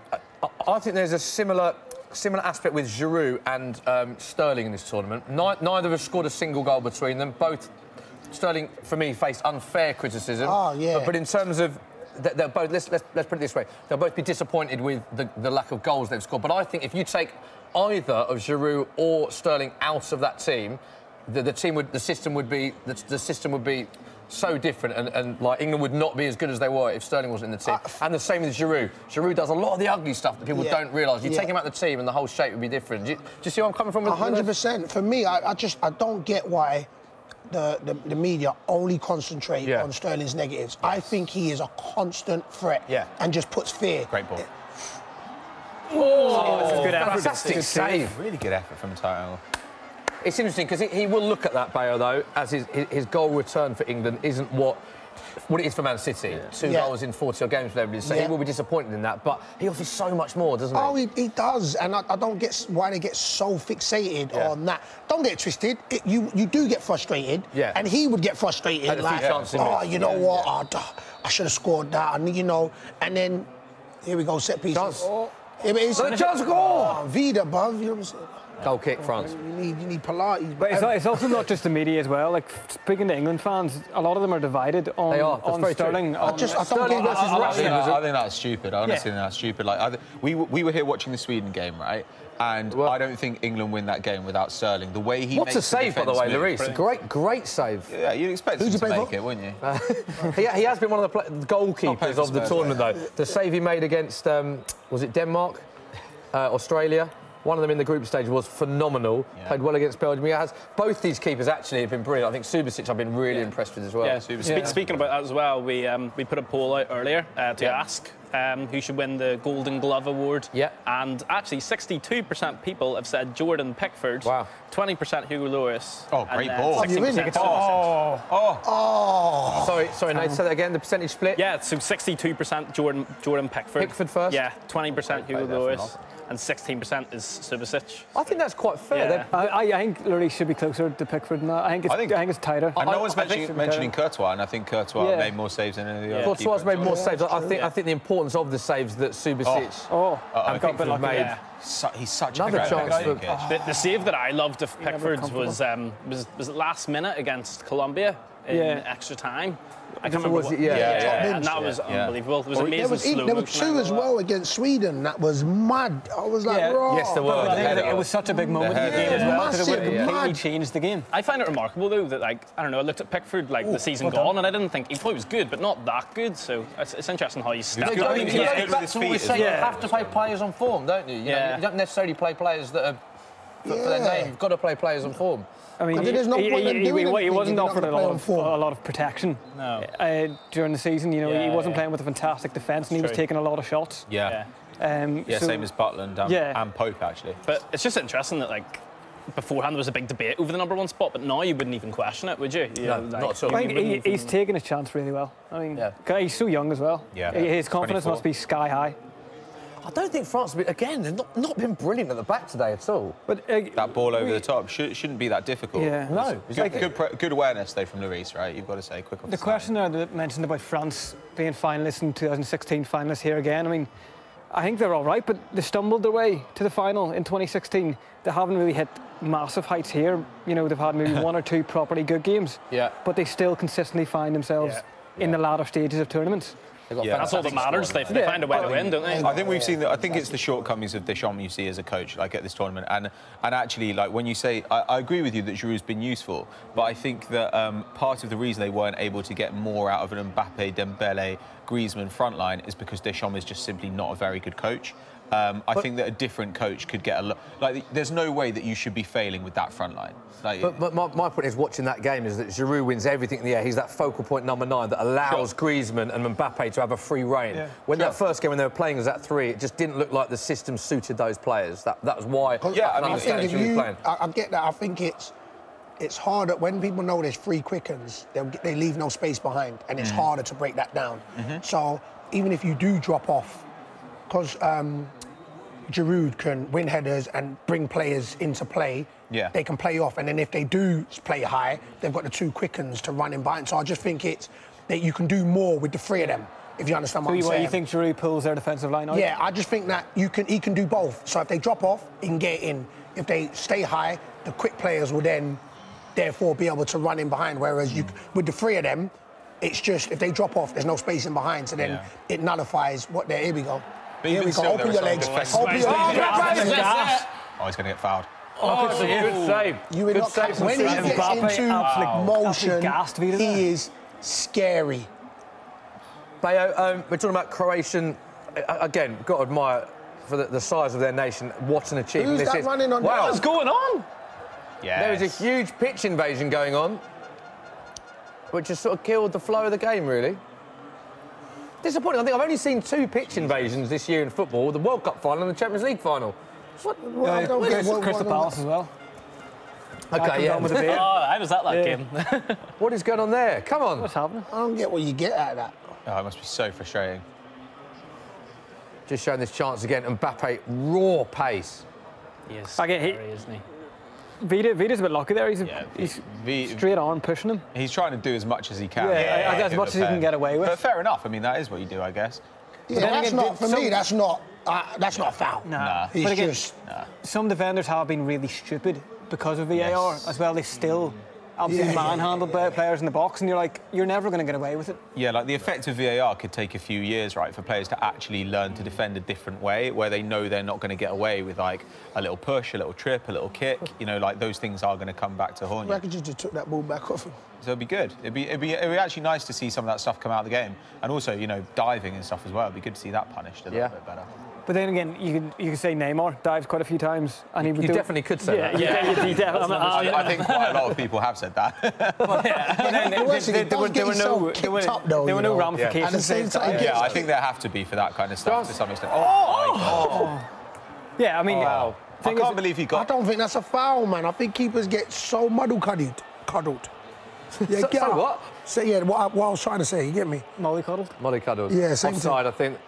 That is a foul. I'd be terrified if I was a goalkeeper coming up against you. Yeah, I know. I actually to try and hurt him. Let's just go a bit easier on him because he does play for Tottenham. Should we ask Nathan, the goalkeeper's opinion on that goalkeeping? N'Golo Kante coming up. I would have caught it. Oh, interesting subject. No, I ain't gonna lie. I was about to say he looks a bit. N'Golo Kante he's had an off day. And on a yellow as well, maybe. And so let us know. I want you guys to let us know what you think in the comments. N'Golo Kante has been so key to France. They are 2-1 up, defending a lead. They're bringing him off. But I would agree with you. I don't think he's having his best game, and he's coming on from Steven and Zonzi. Let us know what you think about that. Pete will pick the best ones. I want to make a point, Bayo. Croatia, whatever happens today, Slaven Bilic was talking in the week, saying this is one of the greatest achievements in Croatian sporting history, compared to when Goran Ivanisevic won Wimbledon as a wild card and a few other moments. Yeah, and whatever happens, for Croatia to reach their first World Cup final with a population of over only 4 million is amazing. Yeah. I've got to ask your thoughts on Kalinic, who was sent home after game 1 for not coming on as a sub. Pissed. What is your thoughts of him? Because whatever happens here, they're having a parade. These players are legends. They're getting a World Cup medal. For me, how does he feel? Look, I'm glad that he's feeling what he should be feeling, because for me, I don't care if you think you should be playing, because I think everybody should want to play. Right. Everybody should want to play. So you don't have a problem with that? No, I haven't got but then there's ways about going about it. And if a manager then says, come on as a sub, and you think you're too good to come on to help your team as a sub, that's where I have a problem. So getting sent home was a beautiful thing. And now what they've gotten on to do he is going to be remembered as that guy. He will be as well. He'll be remembered as that guy. You put him into a search engine, and the first thing that will come up will be sent home after one game. It wasn't like he was injured. It wasn't. Because he said he was too good to sit on the bench. So you have no sympathy for him at all? Not at all. He has to be the saddest man in Croatia right now. Like, honestly. Has he let his teammates down as well? Yeah, 100%. Yeah. Well, to me, I wouldn't say he's let himself down more because the teammates have got to the final. So. Have you ever had any teammates who have refused to come on? Good question. No. No. Have you ever been in a situation? Any opponents who refuse to come on? Be honest. have you ever been in a situation, and you're a competitive guy, we know you well. Yeah. And you usually do start, but where you've been so upset that the manager hasn't played you, that you've ever thought, I don't want to come on, or you have? Yeah. Don't get it twisted. And this is what I'm saying. There's times when I felt like I should be starting. I was benched, and then it's 4 minutes left. He's like, get stripped, get on. You're like, what? For 4 minutes? And you go on, and you're maybe not as... You're not running around as much as you normally would. You know, you're sulking a little bit. You know, in my youth, I did that, but I've never got to a point where a manager said, like, come on, and I ain't come on. I think there's two ways of using it. You can be like, all right, cool, I'm going to show you that I should be starting. And I think that's the better way, because you're doing it for yourself. You know what I'm saying? But, oh, man, there's times when... That's what I'm saying. I don't think there's a problem with you thinking you should start. No. I think you should have that burning desire and say, no, man, I always want to start. It's just, if he does bench you and then tells you to come on, I think it's too much to turn around and say, no, I ain't going to come on. I think that's bad. I mean, I think we can all agree he'll be feeling absolutely devastated now. Oh, we've got some drinks. Thank you very much. Thank you. Look at this. There you go. There you go, lads. Do you want to take some social corner while we give the drinks out? Yeah. So we've got a question from Gary on Football Daily, and he wants to know, he's asking you guys, I didn't ask for tea. I wanted who has been your breakthrough player of the World Cup? Perhaps a player who has made their name in the tournament and you're expecting to see a lot more of. Sorry, ask that question again. I was checking. Breakthrough player of the World Cup. Pavard. Someone who you think's going to go on. Do a lot more. Pavard and Trippier, I think, Maguire have exceeded expectations. I'd put Maguire in there as well. There's a few shouts of Rebic as well. Yes, good shout, looking at Trippier, Trippier's created 24 chances in this World Cup, which is more than any other player. He scored a penalty shootout as well, created chances. Scored a ridiculous free kick, Rebic is a good shout. Pavard I'd put in there. Pato? Akanji for Switzerland. Torreira for Uruguay, obviously off to Arsenal now. What he said. So some of those guys would be interesting to see. Like Akanji, Borussia Dortmund got him in for a pittance in the January transfer window. And it looks like he's a very, very good young centre-back. Like Switzerland, I thought were really impressive defensively. So he'll be somebody we want to see more of, definitely. Yeah. Somebody mentioned Harry Maguire there, and Ahmed asked the question, Harry Maguire has been linked with a £50 million move to Manchester United. Would this be a good signing, or is it too much money? Wow. To be fair, now I don't even look at the price tag. I think inflation when it comes to... Chance? Here it is. Oh, shit. That was an amazing pass by Pogba as well, by the way. I love Pogba to score.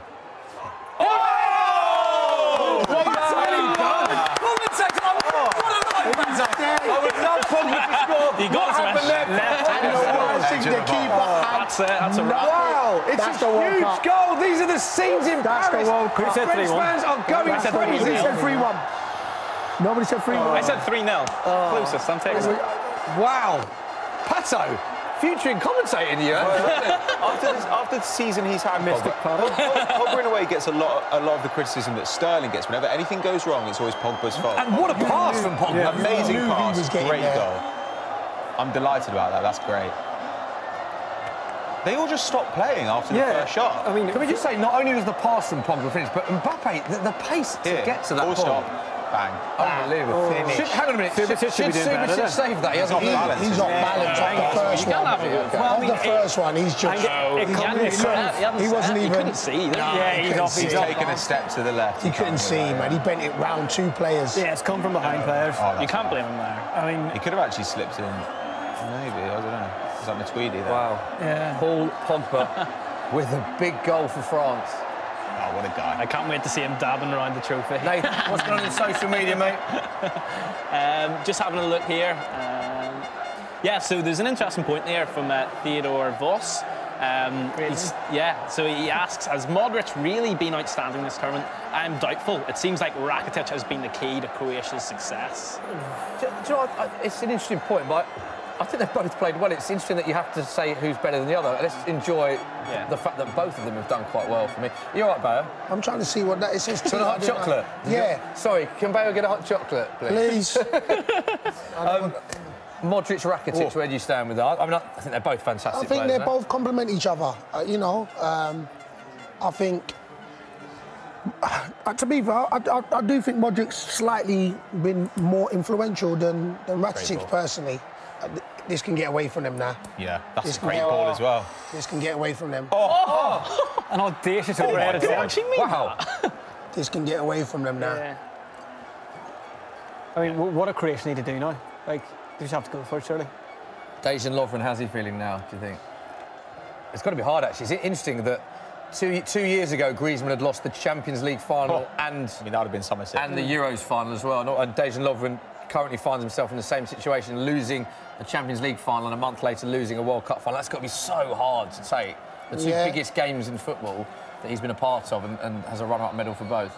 Silver linings, though. After you get over it, you'd be like, it still was a successful year. Really? After you get over the disappointment of... He's got over the Champions League one. He's got over that now, Do you think he has? He's got over it? You said earlier that it took you years to get over it. You'll always remember it. Yeah, OK. But you'll get over it because he'll have to get over it because he's gone into a World Cup. So it's just like when you lose a game, you want a game straight afterwards to try and that's he come into another tournament, got to the final, and then in 2.5 weeks he'll be back playing for Liverpool. Do you know what I'm saying? So but then if you're looking at your trophy cabinet and seeing silver medal, Champions League, silver medal, World Cup, does not bring you back being like, I was so close to greatness. Yeah, but it's not the end of his career. So that's where it is. So it would be, you walk past his house and be like, good season, runners up. And it'll be driving him to try and do that one better. So eventually, just like me, it took me 10 years. So even though I remember the losing the playoff final, it took me 10 years. Well, actually, I lost another one in between that. But anyway, let's swift on from that. But it took me then 10 years, and then eventually, when I got it, you know what I'm saying, it's like cool. Felt even more sweeter. It felt even more sweeter. Then the next one came along last season, so they come like buses. Sorry guys to interrupt, but we've following that Pogba goal, we've got a question here. It's from Matthew on Soccer on YouTube, who says, Didier Deschamps has got the best out of Pogba at the World Cup, but why can't Jose Mourinho do the same at Manchester United? What's the solution? I'm amazed he's got away with it. It's a big money question. It is an interesting one. Sorry, what was the question? How does Mourinho get the best out of Pogba that Deschamps seems to be doing? It's different players. Like you said, he plays alongside Kante. He ain't got a Kante. He hasn't got a Kante at Man United. Matic had a good season. Yeah, but Matic ain't Kante. He can't. But I think if United play another player like Matic, potentially Fred, two defensive players that do all that defensive work and let Pogba just roam and do what he wants. That's what Pogba's best. But then at the same time, you've seen his defensive discipline he's got it. So yeah, but I don't think he wants to use it that much. Still, he wants to get forward. No, I'm not saying he doesn't because he still wants to get forward. He got forward here and scored a goal. He still wants to get forward. I just think that maybe it's a mentality. Club football is different from international football. It's just, but then again, it's players as well. And that's a hard one. It's how do you get the Pogba that you've seen for France in this tournament? For United. Is Pogba a shout for the Golden Ball? Do you think? No, I wouldn't say so. Okay. I think he deserves a mention. He does. You need to. Yeah, he deserves a mention as much as Rakitic. He's winning this. I think, I don't know, maybe the problem with Pogba at Manchester United is that Jose Mourinho's got it so regimented and it's so disciplined that he doesn't have that freedom. But then also, no, it's not even. Also, there's no price tag on his head here. Yeah, so he's amongst other. There's a price tag that comes in, so he gets scrutinised for everything at United. 100 million. He hasn't scored. He looks lazy. So that's what comes with the price tag that him going to United. There's more freedom for him playing internationally. Here now, he's balling. It looks like he's just balling. Do you know what I'm saying? Mbappe. It's another goal. Kylian Mbappe makes it 4-1. He's a bad man out here, man. World Cup. I tell you, if you don't give him the player of the tournament, you are done crazy. Wow. Yeah, you're crazy. He's put 5 goals now. He's got his name on it now. 4-1. These are the scenes in Paris. It's over. I said it was over. He could get away from there. I love him. What's happened? First team to score 4 goals in a World Cup. I told you it's not Brazil going. In 1970. That famous Brazil. Final is not going. Can they score 5 goals in a final, Bayo? It's going. We also said before the stream started that their defence is suspect, and Mbappe, Giroud, and Matuidi are going to rip it apart. That's a great finish. No back lift. As a striker, talk us through that technique. I ain't gonna lie, I never shoot from that far out, but still, you know, look at that. Look at the kid. Freedom. He has so much space there, though. They just let him hit. I'm telling you, it's just for them now, Croatia feeling sorry for themselves and not getting out to it like they would normally. That was a lazy block, and I don't think they give him so much space. You can't give anybody that much space at the edge of the box. It's worth pointing out as well, we've spoken about the Kantés, the Griezmanns, the Pogbas. We've got to mention the manager, because there's a lot of French fans and fans that didn't think Deschamps was perhaps the best person in that role. He will become only the 3rd person ever to win the World Cup as a player and a manager. You've got to give him credit, surely. They're winning the World Cup final 4-1. Yeah. No, Pato? No. Really? No, look. You don't rate him. No, look. He's created a solid defensive. 3rd person ever. He's created. What's that got to do with anything? As a player and a manager. Yeah, but why does that make his achievement as a manager better? That he also did it as a player. 4-1 up in a World Cup final. Yeah, because of the quality of the players. Like, don't get me wrong. He's given them a solid defensive base. I admit he's done that. But the attack has been pretty poor this tournament. Like, this is the first game we've really seen them do much, except against Argentina, who were horrible defensively. Also in this game, you know, there's been an own goal, there's been a penalty which wasn't a penalty, and there have been 2 great hits from outside the box. It's not like they're creating massive chances in the box. It's frustrating. You're mad hard at it. That is 4 goals. That's like, bar the pen, I'll give you that. They've scored 3 goals in a World Cup final. Yeah, but I think that's mad hard. I think the players deserve the quality. I think that's been very hard. Yeah, I agree. I think it's Deschamps' brilliance that Pogba's No, he never said that. All the players, we haven't mentioned the manager. Yeah, but I don't think Deschamps gets... We have to mention Yeah, but if we're talking about how many goals they've scored, then I think we give the players credit for that. That's what I'm saying. But it's so easy to criticise a manager when things go wrong and not give him credit when things go right. I think the balance has been right. I think that you've got to. So for me, even when you're talking about how do you get Pogba playing like he's playing for France? So even that in itself, you're like, OK, he's doing something that a supposed manager who's won 20 trophies can't do. Yeah. So you've got to give him props in the sense because he's given balance to a team and they're winning 4-1 in the World Cup final. So you have to give him props. Not solely, because when you get past that white line, it is the players. But he's picked the players. And even let's even look at it, we and ahed and was like, raw, he's just took off Kante. What's going to happen? They've scored 2 goals since he's gone off. So in that sense, when you're talking about you live and die by your decisions, you've got to then be able to say, you know what, we got to give Deschamps props because of, somebody just congratulated me with what I'm saying there, thank you. You know, but so that's what I was, what's going on? That's your goalie. This game is crazy. And I told you, he will score, and he will score an own goal, and he will score in this. Bayo's called it. Mandzukic just scored an own goal and a goal there. The scenes in Zagreb. There's a bit of hope. There's a bit of hope. There's not great scenes in Zagreb. I know, There's a flare they've scored. But he tried to coif turn him. From the best keeper in the world, because he plays for Spurs, this is an unusual move, right? Wow. That's a bit... It's like Karius in the... I was just about to say that. Yeah, Why has he done this? I wonder if he... As long as he doesn't blame it on concussion. Amazing. Mate, that's mental. I have to say that is a very un-Hugo-like error, but it is an error from Hugo. Well, they just won the ball back as well. That's fantastic. That's great. Please score another goal. See, I've done that. Please score. He has been brilliant in this World Cup. But this is an amazing World Cup final. It's so good. It's mad. Has there ever been a Have Croatia got a chance, Bayo, in this? Can Croatia... They're going to score another goal. And Bayo, even more good news for your hot chocolates. Cheers, everyone. Salut. Pato, I want to get your thoughts, because obviously you know that, as I say, you know this Croatian team, well, not personally. Very, or do you know them personally? Well. I don't know. Do they change anything here, or has that given them any sort of lifeline? I think we all thought the game was done at 4-1. Do you see any sort of hope for them? I still think they're going to lose this game. They're going to have to push up more and more to try and get another 2 goals, and France have just got the players to rip through you on the counter. Yeah. However, I do want... Yeah, exactly. I mean, look at the space Mbappe's had already in this game. However, I do think we see Kovacic. I do think that we see Kramaric. Yeah. Kramaric is definitely going to come on, I imagine. This is normally the stage where we've seen him in previous games. So, I don't know, it should be good. The last 20 minutes, if they go up, they absolutely have the ability to create tons of chances. But who's My only gonna put question them is how away, much though? space do they leave? Yeah, I mean, who called 4-2? Well, no Kalinic well? to come off the bench as well, Yeah, who's like yeah. their second choice striker, really.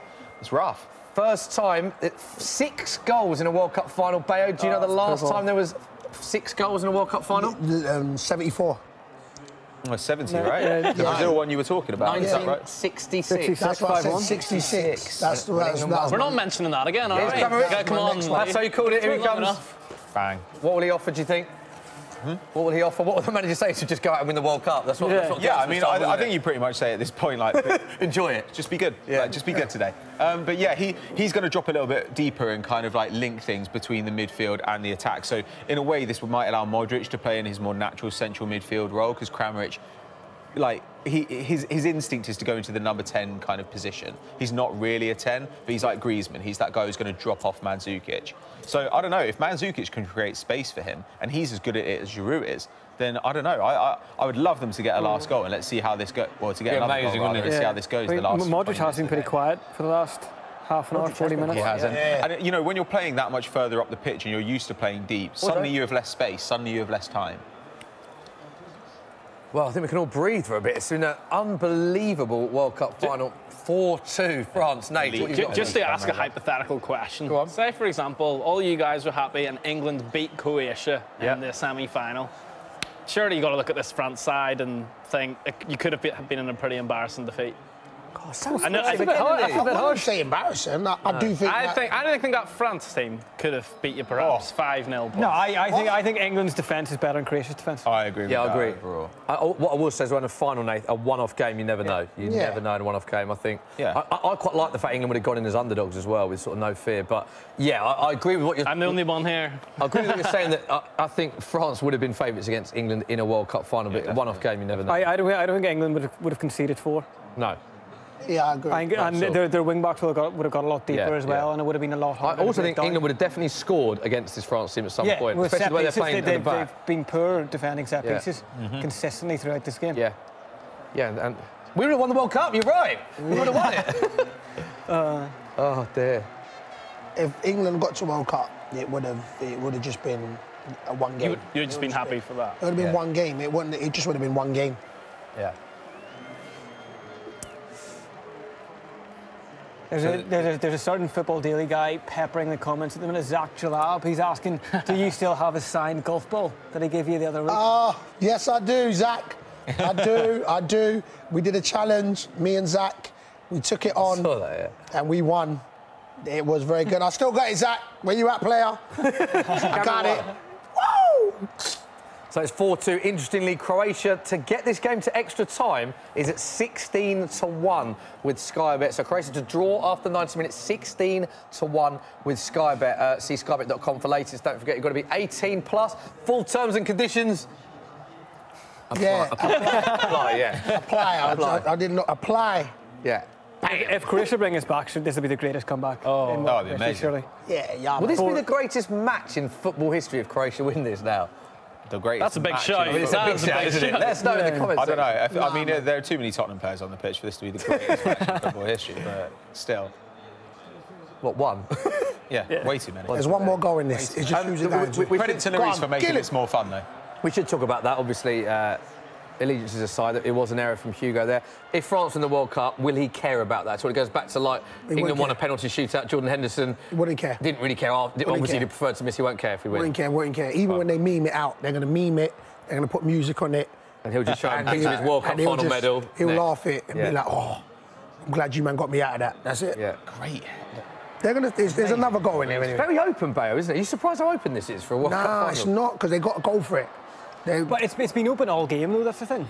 Like, even the first half when it was, like, 1-0... We said that. We said this would be different than other World Cup finals because this World Cup in a whole has been different. It hasn't been cagey at all. No. You know, they've gone from it from day dot. It epitomises the tournament, doesn't it, really, this World Cup final? And good attackers make games look open, right? You know, like, this is the thing. Like, we constantly say how good this midfield is in Croatia. Well, they are going to get through, like, that France midfield. They have the ability. It's interesting we were talking about the Golden Glove as well. Goalkeeper of the There's a tournament. box, you look in the box. And I think Dortmund put it out, and I think Subasic and Lloris, quite rightly before this game, were two that were mentioned. One, Lloris has made an individual error, and the other keeper's let in 4. So, I mean... you have there before the list. Pickford, surely, then. Pickford it is. Don't do it. Don't do it. Come What are you doing? When someone does that, when a fullback does that as a striker... You give him the look of death. You do. Yeah, man, you give him the look of death. like that. Yeah. There's a question here that we've got, but just before, just to remind viewers to keep sending in your questions into Facebook and into YouTube, and just remember to comment the Football Social. But the question here that's from Jack on Football Daily YouTube, and he says... Obviously, he's commenting what an amazing game it is, but he's also said, can you recall a better World Cup on this? After all, we've only seen 1-0-0. So can you recall? So can you recall a better World Cup? I think it's been an amazing World Cup, like we said earlier. Most goals, penalties, goals. There's been controversy. The fact that England done well. Best ever, Pato? What are your thoughts? Well, I mean, there's a limit. I've only been watching since '98, and the '98 one, because it's the first one I remember, will always be like... You know, yeah, the 98 one is my favourite because I was in France during the final as well. I think the games have been better.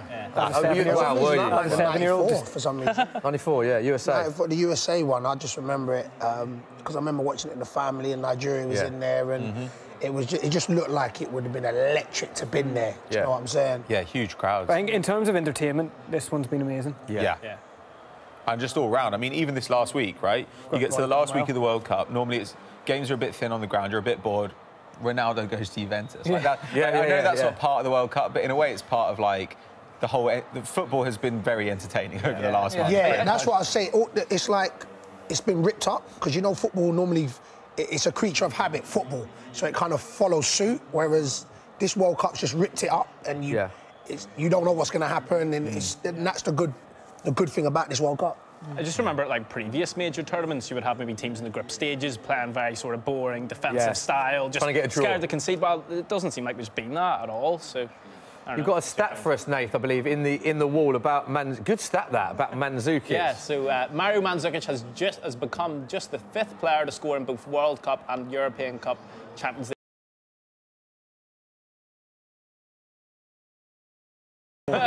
You can help me up with that, Pato. That is impressive, isn't it? Gerard Miller and Zinedine Zidane. Wow, he's in good company there. Goes back to what we were saying about Mandzukic. He scores big goals, doesn't he? He really does. Big game player. So Mandzukic has become the 5th player to score in both the World Cup and European finals, and also the only player ever to score an own goal. He's had an eventful game. Yeah. Wow.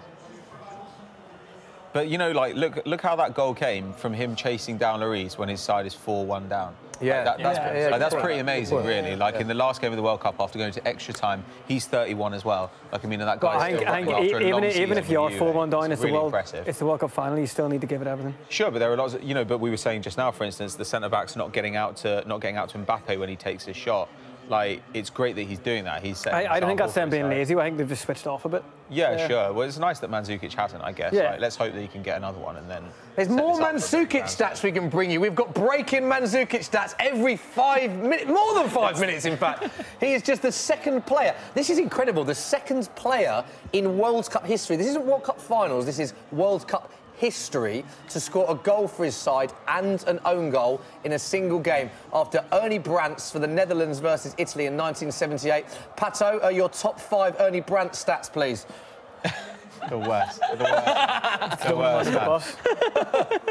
Great World Cup, 1978. One of the ones where the Netherlands went to the final. Whatever happens, Mandzukic is going to struggle to sleep tonight, Bayo, surely. He must have so much going on in his head. Oh. Good football. Right. 12 minutes to go. It is 4-2 to France. A goal now for Croatia would be incredible. He's running you. But Mbappe's on the ball. He is running you. Toliso's the only one supporting him. It's worth talking about the Golden Boot now, because it's a bit tighter. Harry Kane is on 6, and does that goal put Mbappe on 4? 4 does it? Harry Kane's good, man. Griezmann's on 4 as well. Griezmann's on 4. But I think Griezmann's got 2 or 3 assists. Which does help us, in the... But I think... Yeah, I think Kane's got that pretty much wrapped up. He's got that wrapped up. Croatia need to score here. We've got a question here from Jeremy on Football Daily Facebook, and he asks, Who has been the biggest disappointment at this World Cup, whether that's an individual player or a team? Argentina. Germany. You think? As a team. Germany as well. Timo Werner, I thought Timo Werner was going to absolutely kill it this World Cup, and he was woeful. He was missing for in that squad? Yeah, that was the most ridiculous. I was going to say Gabba. It was the most ridiculous. They were crying out for him. Yeah, they were, weren't they? Crying out for him. I could watch this Croatia side all day. Man. I think those guys have got to be up there, haven't they? Like, we all thought that Brazil were going to produce more. We all thought that Gabi Jesus was going to bang goals. God, who else? I literally look at the Argentina squad and I think that their squad is intense. I think they got some real good players. And I just think they so underachieved. I know there was a lot of wranglings going in the camp, but boy, I think they really the problem with Argentina, they've always been top heavy. You know, they've always had amazing attacking players, but suspect defence.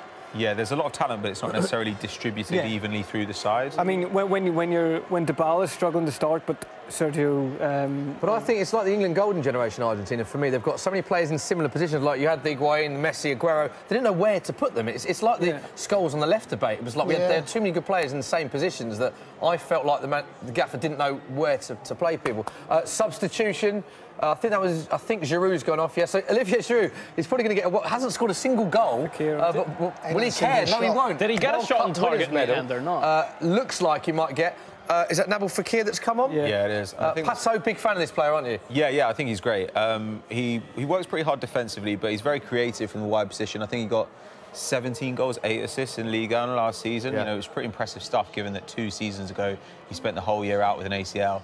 I mean, in this game, he's just going to be hard to get the ball off, and he's got a decent pace on the counter as well. I think that it looks like Croatia are going to make a more attacking sub. I think they've brought on Marco Piazza, who's a winger, but I'm not sure who's come off for him. I thought it was going to be Shima. There is so much going on in this game. To be fair. Nabil Fekir linked with Liverpool as well, Bayo. Who is? Nabil Fekir, France. Yeah. Linked with Liverpool. Do you think Liverpool need extra players? There seems to be. We just signed Shaqiri. You happy with Shaqiri? Yeah, man, he's a mini beast. I like him. A mini beast? Talk to me about the levels of beast. You've got BMO certified beast mode. So you've got certified beast mode. Which is who? That's just me. I just chilling. I'm just chilling at the top. Certified beast mode. No, you got me, Lukaku, certified when he wants to be. Yeah. That's like the certification one. Certification, yeah. Drogba forever will be there, you know what I'm saying? And then you got like the ones, you got like the mini beasts. Mini beasts, like little tanks like Shaqiri, you know, them man there. I'll think of a couple others, and then you just got certified beast mode. And what would I be, for instance? Oh yeah, we call you beast in training. That's what we call you, beast in training. The one beast. Yeah, you know what I'm saying. So you ain't got it, but we think you've got it. You know what I mean? To have that's mode. It. I don't know about that. To be honest, like you were there, him on the boxing punch bag, like that wasn't a pretty sight. Come on. Hello, if we're talking about Adebayo, Akinfenwa talking about Soccer M videos, Nathan in goal surely has to get a mention. Have you ever seen anything like that? Listen, we have to get clips up about that. I'm telling you. Look, he's right beside me, so I don't really want to say it to his face. But we got to get clips about him. I think we can actually shortly. I'm telling you, we have to have a look at that because I thought when I was talking to him, I thought it was jokes. I thought he was joking, but he was really trying. So to give you a back reference, we used to do a thing called Stat Football. Nathan was our goalie. And we had a brilliant video of Akinfenwa reacting to Nathan in goal. True story, at the end of our filming, you turned to him and went, Smithy, that is a joke, isn't it? I'm telling you. You thought he was joking. I thought he was that joking. Bad. It was like... I want me and Bayo outside in the soccer park, and I want to try and save some Bayo penalties. Because if I save one, then everything that you say is void. And I'm no longer the worst goalkeeper on YouTube. You know what the worst thing is? I'd take that. I don't think you'll have one. I don't think you'll get one. I've just seen one shot that you just let. I don't think you'll have one. Oh, no, we're not going to introduce this, sorry. Right, guys, we can see Nathan in goal. Here it is. Enjoy, everyone. There it is. So Nathan is in goal. So his outfit is... I mean, what is he doing? It's a good hat, though, right? Firstly, commentate over this. What is the orange hat? I don't even know what it was. I mean, look on his goal line. Small. Look at this. I mean... That one wide. Nathan, he went down in the storm. It's that one there. This... I mean... To be fair, you wasn't getting that. There's one in a minute that is horrific, Nate. Oh, it's this one. I can't watch this. Oh, wow. Wow. This is painful. Can we get back to the match, please? Save that one. Come on. Look at that technique. Come on. Well, we might as well ask you the technique. Is there any positives for Nathan? Be honest as well. No. Sorry, you know... Right, we're arranging this one-on-one, me and you, my man 100 grand, but there's just no hope. I'm sorry. Can you get me a trial? I got you. Trial. Yeah. Right, we have to get back to the game because it is a World Cup final going on. It is France 4, Croatia 2. There's 6 minutes to play. 5 minutes to play. We need another goal for Croatia just to... Yeah, we do. We need another goal. It's been an amazing final. The momentum is with Croatia as well. If they score, I would back them as well to get a second one. Interestingly, another player I want to chuck in there, I thought that would been brilliant. Pavard, we mentioned earlier. This is an amazing stat. Pavard has never lost a game for France at any level. Under 18s, under 21 senior level. Is that just one of those freak stats? 30 games in total, never lost a game. That's a freak stat. Never lost a game. No. But when you look at the guys he's playing with, it becomes less ridiculous, right? Yeah, true. You know, look at Ousmane Dembele's. Like, France's youth team is absolutely unbelievable. But still 30 games undefeated to mental. Look, Griezmann tracking back. 5 minutes to go. 2 goals up. Yeah, I think Griezmann made 5 tackles against Belgium in the semi. 5 tackles. Guys, who's your man of the match for this game? Oh. Who's been out, actually? Pogba's been fantastic in this. Yeah, Pogba's for France, it's been a pretty cohesive performance, in terms of a team performance. Yeah, don't look like nobody's stood out. Yeah. They've just been a well-oiled machine as a team. I mean, I think Pogba probably, for his moments of brilliance, that pass leading up to his goal. Yeah, I think Pogba might take it. He's been solid in the middle of the park as well defensively. Yeah. It's been a very professional performance from him. Yeah. He's done exactly what he's needed to at every moment of the game. What more can you ask? I like that. Interesting. Ooh. I think as much as you want to perhaps slate Didier Deschamps, he's built a very balanced side. You know, we weren't slating him. We wasn't slating him. I know. Yeah. No, he is rubbish. he's got a very solid base. So, for instance, like rather than playing Ousmane Dembele, he's played Matuidi in that kind of like on the left side of that attacking band of 3. And then when Matuidi came off, he put Tolisso there instead. And so that gives him like a defensive presence in the front line, which obviously he likes. And maybe that is one of the reasons that Pogba's been able to shine. Like, who knows? But, yeah, I guess that I would just like to see a more exciting version of France, because when you look at the players, there's no reason they couldn't be exciting. And yet a lot of the time they haven't been in this tournament. You know, when you think about them scraping past Australia, a 0-0 with Denmark, scraping past Peru. I think they've done what they've needed to do, and they've turned it on when they needed to turn it on. So the teams that they've needed to, they had to turn it on against Argentina. They stepped up, blew them apart. Again, conceded. They've stepped up here again, scoring. I just, you know, where it's they've always got gears to go on to. Yeah, sure. You know what I'm saying? Modric's been very quiet this game. He has. Luka Modric has been quiet. So, the scenes in the fan park. Zagreb, there it is, over Nathan's shoulder. They look very nervous, very quiet. They're not leaving yet. I think they're almost... Even they're chilling, yeah? You'd think but then also, yeah, it's a good point. Disappointing scenes. I know, man. No, that works like that. If this was in England right now, they would be exactly going mad. There'd be beer everywhere. Come on, guys. You're about to win a World Cup. England, isn't it? Yeah. Oh, that is incredibly quiet, though, isn't it? Mad quiet there. 4-2. 2 minutes to go. Oh, the man kind of cut you down and give you a pen. Chance. Ooh. Nah, man. They're taking pot shots now as well. When you've got them pinned back with that many guys in the box, I just... I hate them when they do that. Yeah. It just decreases all the pressure on them, right? Like it all disappears.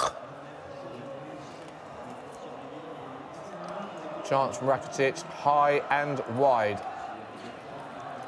We've got a few shouts here in regards to the man of the match chat. Okay, so we've got Goran Huvic, who says Mbappe. We've got Kevin McGrath, who's saying Pogba. Hever Carter is also going for Mbappe. A few shouts for Griezmann as well. He's been very good. And we've also got some who saying the referee deserves to be man of the match. So there you go. And on Football Daily Twitter, the poll is currently 47% Pogba, 41% Mbappe. Oh, close. Pretty close. I think Mbappe, it'd probably be nearly the easier choice to select him just for overall in the tournament, how amazing I think Mbappe could win player of the tournament. It'd be very interesting to see who wins that now, because they love giving it to someone who's won the World Cup, don't they? I think they do, but I still think it's going to be Modric, don't you? I think it should be. By the way, the start of the tournament, Mbappe's been was that. 100-1 with Sky Bet. With Sky player of the tournament. To be player of the tournament. Oh, Amazing. And France win the World Cup. France win the World Cup, and Kylian Mbappe to be player of the tournament was 100-1 with Sky Bet. I still think it has to go to Modric. Wow. In terms of where he's taken that squad and what he's done with that squad and leading that squad to a final, a place that nobody thought they'd ever get to. You know, he's been that integral cog that has been there for the entire tournament, Modric. But then I think it's exactly the same with Mbappe. The exactly same. Yeah, but he's playing in a team that people expected to get to the final, expected to go forward. Nobody Were they expected favourites? Croatia. Were France favourites, yeah? I think they were joint favourites with Brazil. Okay. Yeah.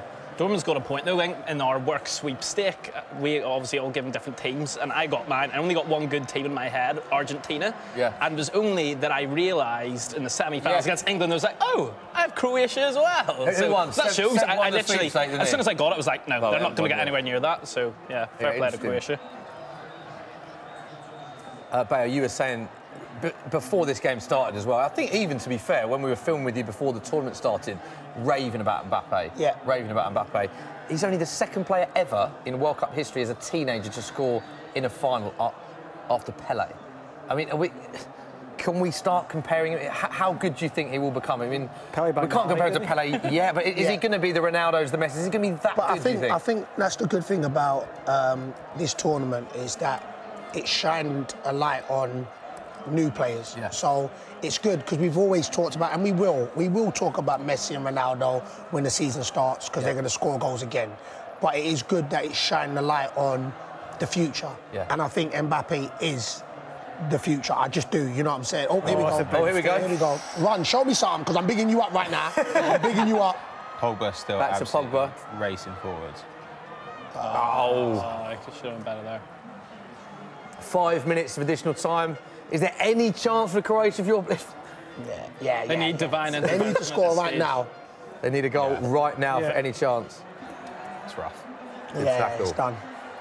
Take out the corner. Nah, I reckon they want more goals now. Come on. Oh, he's done well. Griezmann's done so well there. That's great. Clever. It's a bit rough. The ref looks knackered, doesn't he? Considering he's refereeing a tough game. Who was that did it? Lovren. Incredible comb over as well for the ref. Can't be Lovren. Incredible. He's never missed on to tackle. Questionable, more like. I mean, 92nd minute, Griezmann beats 3 players and wins a foul. They're club teammates, aren't they, Vasalko and... There's a question here Correct, we've got from Juan on Soccer AM Facebook, and he asks, if you're the Real Madrid president, who would you be eyeing up as the best replacement for Cristiano Ronaldo? Mbappe. Mbappe. There's maybe shouts of Mbappe, Hazard, Neymar. I think Hazard deserves a massive move after this. Well, Hazard is a good point because did you see Hazard's quotes after the first He wants to go. He wants to go. Yeah, it was implying that he'd be open to a move. I think they're more likely. Here it is. That's a handball. That is a handball. Surely that is. They've got to show. I don't think they're bothered by VAR at this stage. I'm not going to give it again. Is that him thinking I've given one, I'm not going to... Oh, it's great defence again. Yeah. Everyone's working so hard. See, now they're pressing high and forcing them to go long. Nice. Interesting. Yeah, well played. You're done, fam. You're done. You're done. It's all gotten a bit frantic from Croatia here. What Griezmann's done for you? Look at the gap. Wow, good speed. Quick son. So you don't think of Griezmann as pace in terms of Mbappe, but he can shift the ball quickly, can't he? His acceleration. Yeah, it's like his first 10 metres, he's quick over that. It's explosive speed. Great tackle. This is the thing that England didn't have in the games when they were confident in closing out games. Like, France looks so in control here. Everything Croatia throwing at them, they're dealing with comfortably. England had a bit of luck as well in this game, haven't they? Yeah, but also in terms of comparing England to this team, England really struggled in these portions of the game to really put up a good defensive display and see the game out. Yeah. Whereas Croatia just don't look like they're... Yeah, he's putting his hand away. He's putting his hand away. In the moment, he just looked like he... Pogba's has got that. That Pogba, that's great straight. Pogba's everywhere. Yeah. Man of the match. He's had a really good Man of the match. He has had a really good game, yeah. And he's done well. You know what? He's got to get mentioned. I like him. He's done well. My man. My guy. The bad man. What's his name?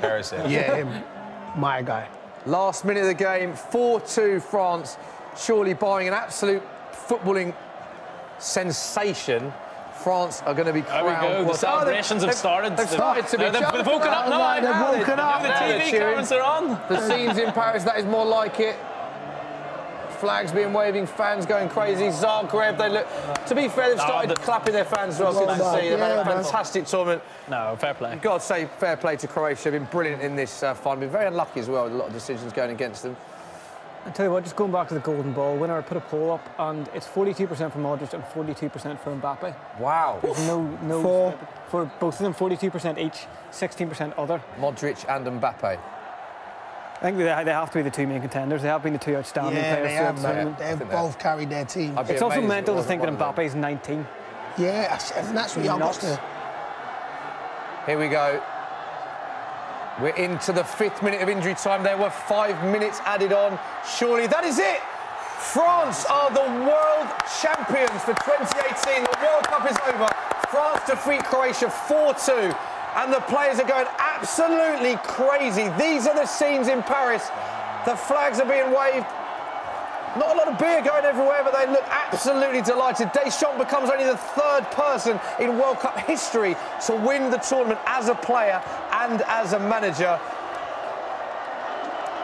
Goals from Pogba, Mbappe, Griezmann, and an own goal as well, of course, from Mandzukic. There is Griezmann, won the Europa League this year. He's now a World Cup winner. Captain Hugo Lloris will lift the trophy for France. Spurs player lifting the trophy, what's that about? And look what it means to these players, Bayo. Look at what it means to these players. That feeling, like I was buzzing when we got promoted from League One, from the League Two. So imagine how these are feeling to be the best team in the world. Oh. Talk us through, like you've quite rightly said it, it's, you know, you don't know, none of us have won a World Cup, but you've played at the highest level of any of us by a long way.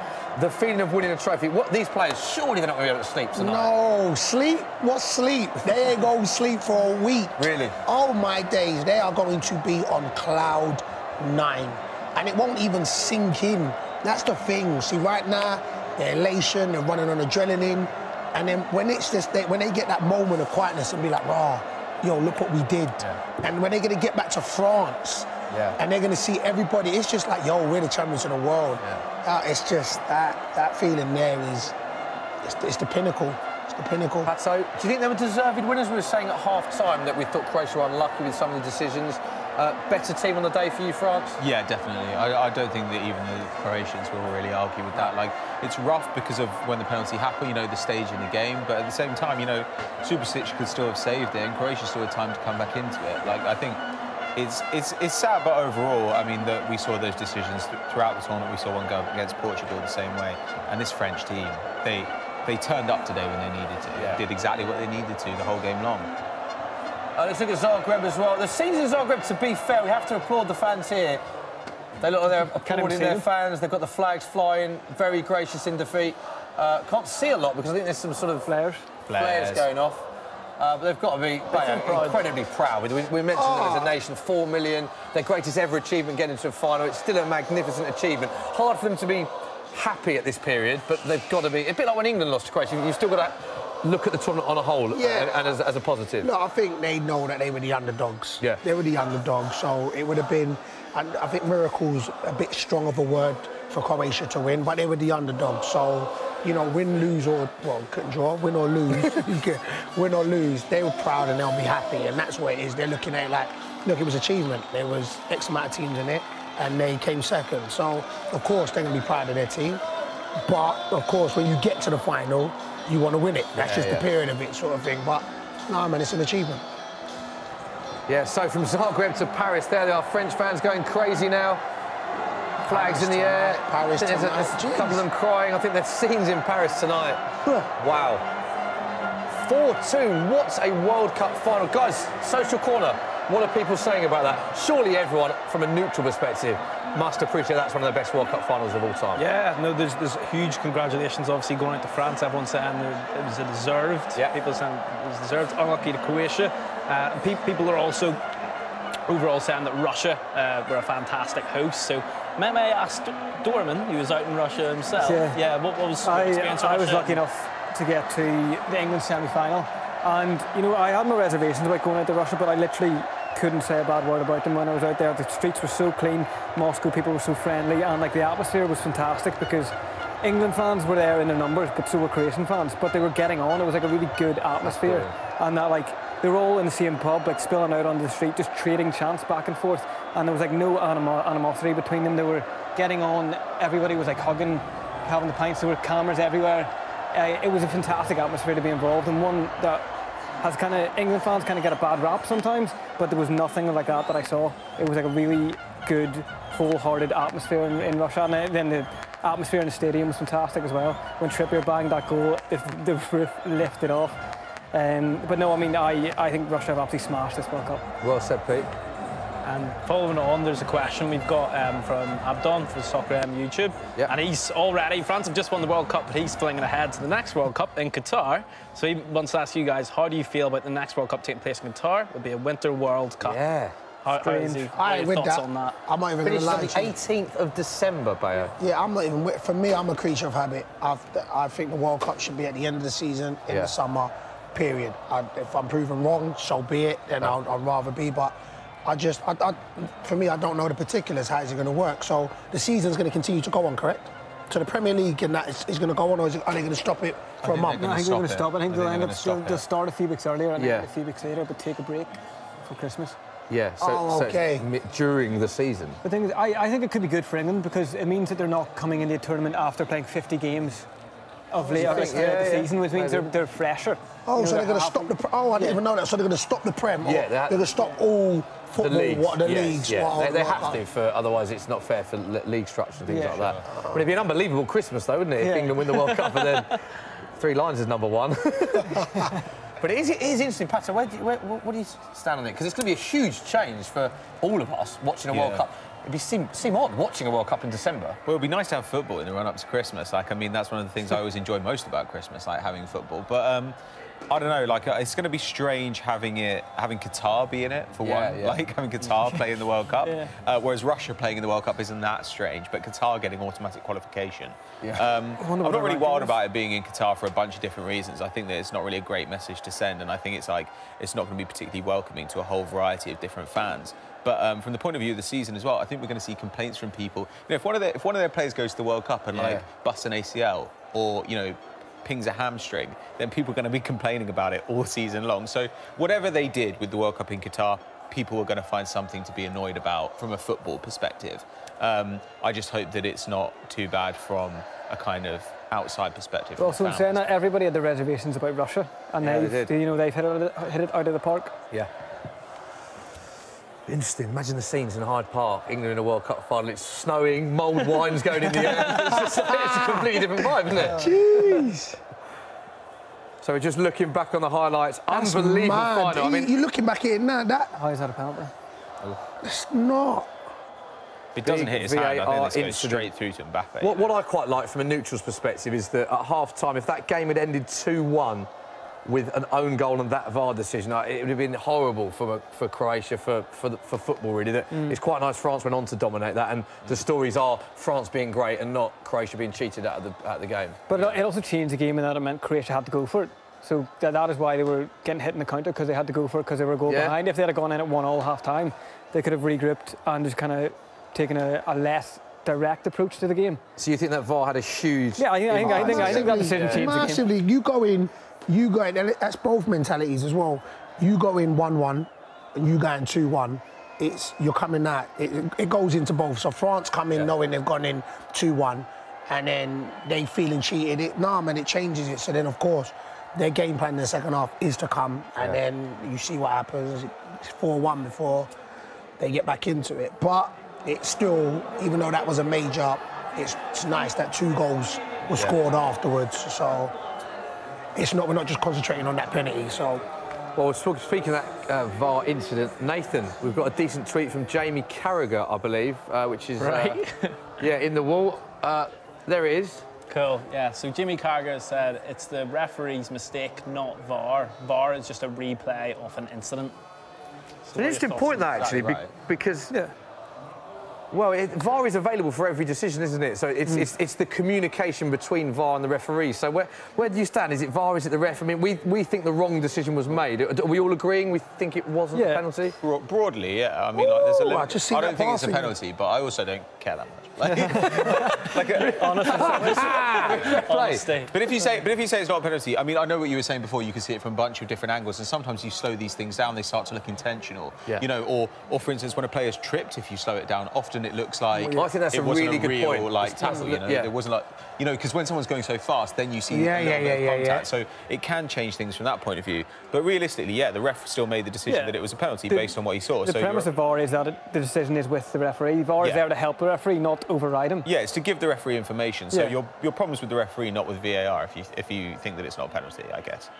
So I see it from that point of view. However, you can say the ref wouldn't have an opportunity to give it if it weren't for VAR. So I don't know. I think at the end of this, the Croatians will at least feel they were well beaten. I think refs just need to get more used to using VAR and making those big decisions and not getting caught up because they've seen 20 replays of it hitting his hand. Yeah.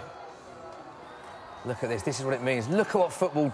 Look at it. Crying. There's tears of joy. There's tears of sadness. That's amazing. This epitomises. Look at the scenes. I really rate actually the scenes in Zagreb as well. They're still celebrating. Yeah, there they are. There are the scenes in Zagreb. Still cheering. Fair play to Croatia. Came so far. Amazing achievement, but France were too good on the day. Bayo, you were just engrossed.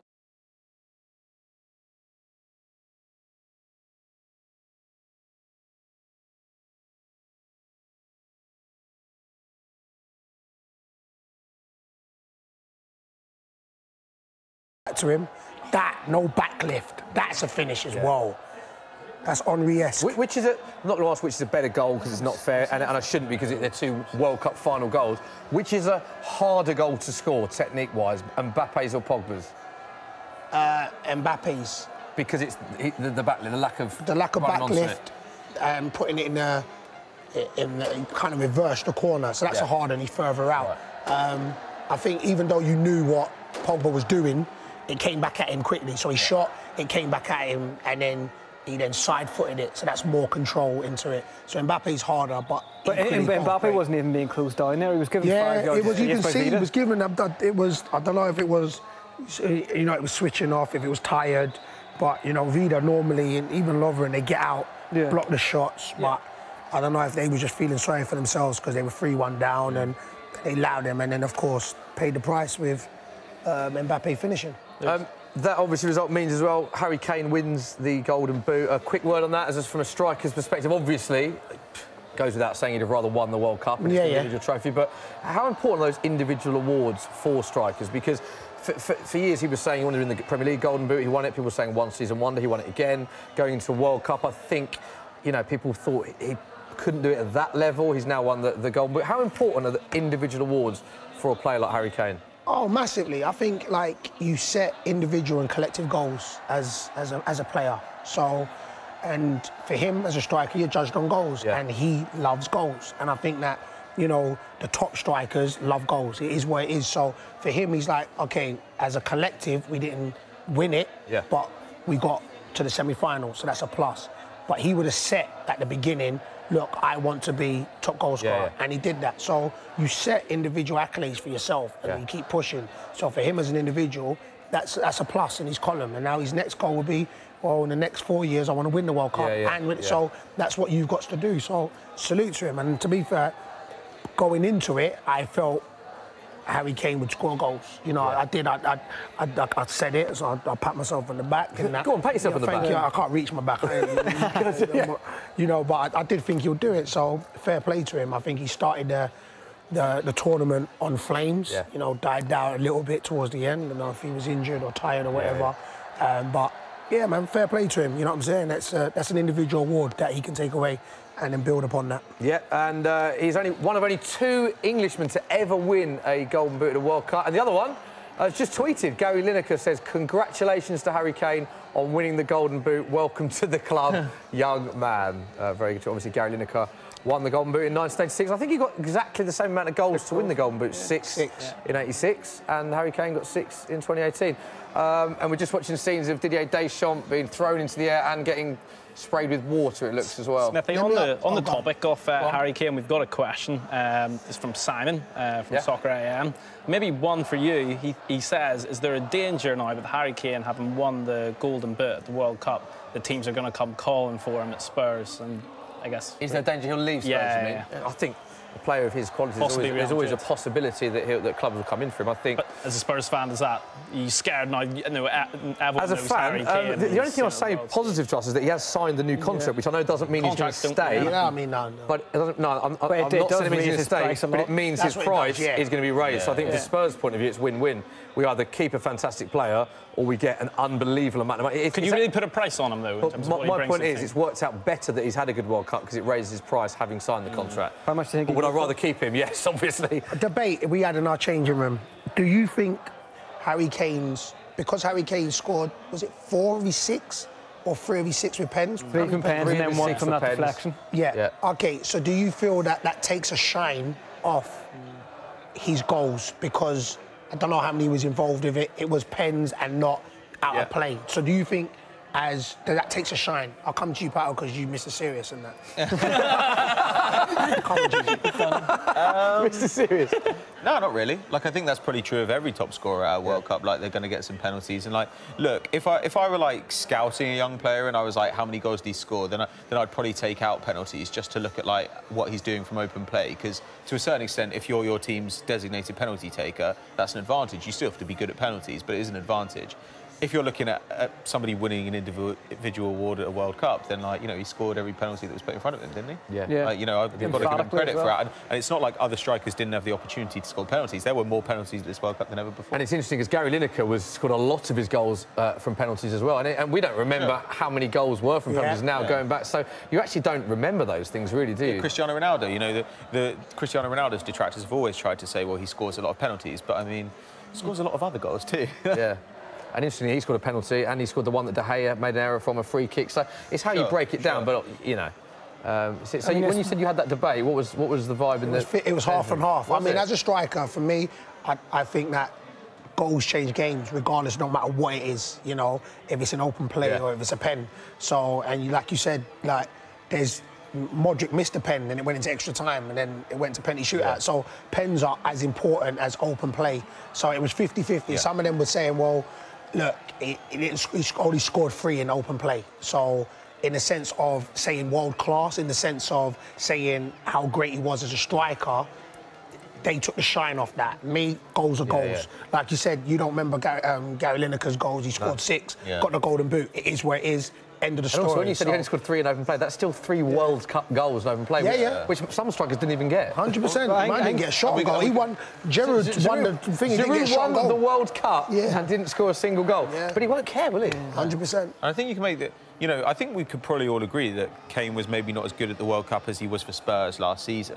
Yeah, I'd agree with that. But, you know, sorry, not in terms of goals scoring. He had a fantastic tournament, but in terms of taking the games by the scruff of the neck. I'd say even his all-around game. I'd say Colombia was the only game. That's the same for me. I didn't think that Harry Kane was the Harry Kane for Tottenham. I think he had an injury in the last That's game. what... So, for me, I felt the last couple games, he seemed off it, but that just also shows the stature that he's got as an individual, that you play Harry Kane half fit, because a half fit Harry Kane still scares opposition, and that just shows what he does and what he is as an individual. But he still scored 6 goals. So no matter what you're trying to say, like you said, I don't think it was an amazing Harry Kane tournament, but still he walks away with a Golden Boot. But people discounting his goals because he scored penalties, I mean, that's people assuming the penalties are given goals or not. You still need to score them. Exactly. Yeah, you know, exactly. World Cup, and emphatic penalties as well. The thing, in the World Cup, biggest stage in the world, you still need to score them. You still need to have the stones to score them. Interestingly, 7 penalties missed in the World Cup as well, and the likes of Messi, Ronaldo, Modric all missed. So, no, man, you got to be able to. People say it's a given. It really ain't. I'll tell you that. And on penalties, shout out to the biggest penalty in the whole tournament. Griezmann for scoring that. A lot of pressure on that penalty. Yeah. It was. Even though it wasn't a pen, but you had to still score it. You get me? You scored a penalty in a cup final, Bayo? Hey, say More that pressure on him than you in that situation? For me, it was 9 minutes wait. There was an argument with me and my player. I remember that, yeah. I had to take the board and I had to score because I took it off him. It was more pressure on me, League Two playoff final, 100%. How fast was your heart beating there? No, in my head, I was just like, I have to score. I've made such a scene. But for me, it was 9 minutes extra time played. So after the kick of the penalty, they were going to blow the whistle, so we was promoted anyway. So it took the pressure off me. It wasn't like it was 0-0 and I had to score. It was 1-0 up, and the game was going to blow. So it took the pressure off me. But you did score. Come on now. I did. Final thoughts from Social Corner. Yeah, Nathan, so we've talked about players of the tournament, teams of the tournament. Yeah, no, there's a question we've got, but it's from an England perspective. So it's Jordan on Football Daily who's asked it, and he wants asking, how do you rate England's chances at the next Euros, and do you believe Gareth Southgate will still be in charge? Pato, what are your thoughts? He'll almost certainly still be in charge. Yeah, I think that's a given. England pretty much always walk qualifications, so barring something insane, he's going to be there. I think their chances are pretty good. Like, when I look at England from this tournament, I kind of think, what are they missing? They're missing a fit elite left-back. They're missing a dedicated number 10 style creator in the centre of the park. And when I look at guys coming through, I kind of see those players there. You know, you see Ryan Sessegnon, he's 17, 18, he's had a fantastic season, going to be playing Premier League football next season. Player. Then creativity from midfield, you've got Mason Mount, you know, you've got Phil Foden, you've got Jadon Sancho out of Borussia Dortmund. Yeah. So they certainly have the possibility to find solutions for all their problems. The only question is, how good are France going to be? You know, how good is Spain going to be? I actually think that England are probably, if I had to handicap it now, I'd probably put them certainly in the top 3, maybe. For yeah, I'd say that as well. And also, look at the squad. I know you said that, but a lot of Spain's squad, a lot of that squad is ageing, retired. They're going to have to find a new system and new manager, new everything. You know, Germany massively disappointing. France are going to be huge favourites for me. France will be massive favourites to win that tournament, and I wouldn't be surprised if they did it again. But you look at the European teams, I think England have got a very good chance. Yeah. Then Italy coming back, they have a pretty good squad coming through. You know? The only thing is, I think that England took a lot of people by surprise playing the 3-5-2, playing the possession. Right. So now teams have seen that. I think it's a little bit more, teams will be aware of possession football. But then there's still, I still think that I'll put them in the top 3. And I think that the good thing about this, England have been in a tournament where they've had success. So now a little bit of added pressure where now they're favourites. And the key thing for me is, which I think is very hard to do with teams, is beat the teams that you're supposed to. I think if you can beat the teams that you're supposed to, that gives you a level of foundation. And that's what England did. So going into, like you said, they walked through most qualified campaigns. So if they continue to beat the teams they're supposed to, then they'll feel that they'll match up against the Spains, the Italys, the France. So I do think they'll do well. I think they'll do well. I think England have got a good base now to build upon. It's good motivation as well, isn't it? The semi-finals and the finals, they're both at Wembley. Amazing. So there was a question earlier. What do you think about the format of that tournament, that it's all around Europe? Interesting. I think it could be brilliant, because if you think about it, of how big certain countries that have hosted major tournaments are anyway, so South Africa, Brazil, Russia, you're still moving actually a huge distance each way. It's still like moving across Europe. So I think it has the potential to be absolutely fantastic. I think it's great for fans of all countries to experience a World Cup, a tournament in their country, and I think it's, you know, you can be going to Wembley to one, Milan to one. I think it's potentially, as long as they get it right, you know, as long as they get the tournament structure right, I think it could be very good. And the fact that it's at Wembley is... I think it's good they're trying new things. I just think that, you know, you can see football's moving, times are moving, and they're trying new things, and I think it's a good, and I think it could be very... This he's a problem. It's just a problem. It's just the way he gets going. You love Mbappe, don't you? We're just watching problem. I love that. I love freedom. I love playing with fearless. He's fearless. I think it'll be interesting to see as he gets older as well, if he starts having that little think of doubt in his mind and how that affects it. I pray that he does. I was just about to say that. I pray he doesn't get injured, because do you know what he reminds me of? Probably better, but when Michael Owen, 17 in a World Cup, pure pace, pure... no fear, running in place. He said he got injured, Michael Owen, lost a yard, and it really affected him physically and mentally. And I hope he doesn't have an injury. He looks stronger though than Michael Owen looked like a kid when he came through. Yeah. You know, he looks. Yeah, it's so easy to forget how young Mbappe is. He looks like he's 19. He's a kid. Yeah. but he still looks solid. He still looks, you know, Michael, I remember him that goal against Argentina, man, looked like he was 7, you know what I'm saying? The kick was massive and it was black. So, but that's the thing, as long as he don't get an injury, he's going to kick on. Do you think at that age, everything's just instinctive and he's not even, like, doubting about it, or...?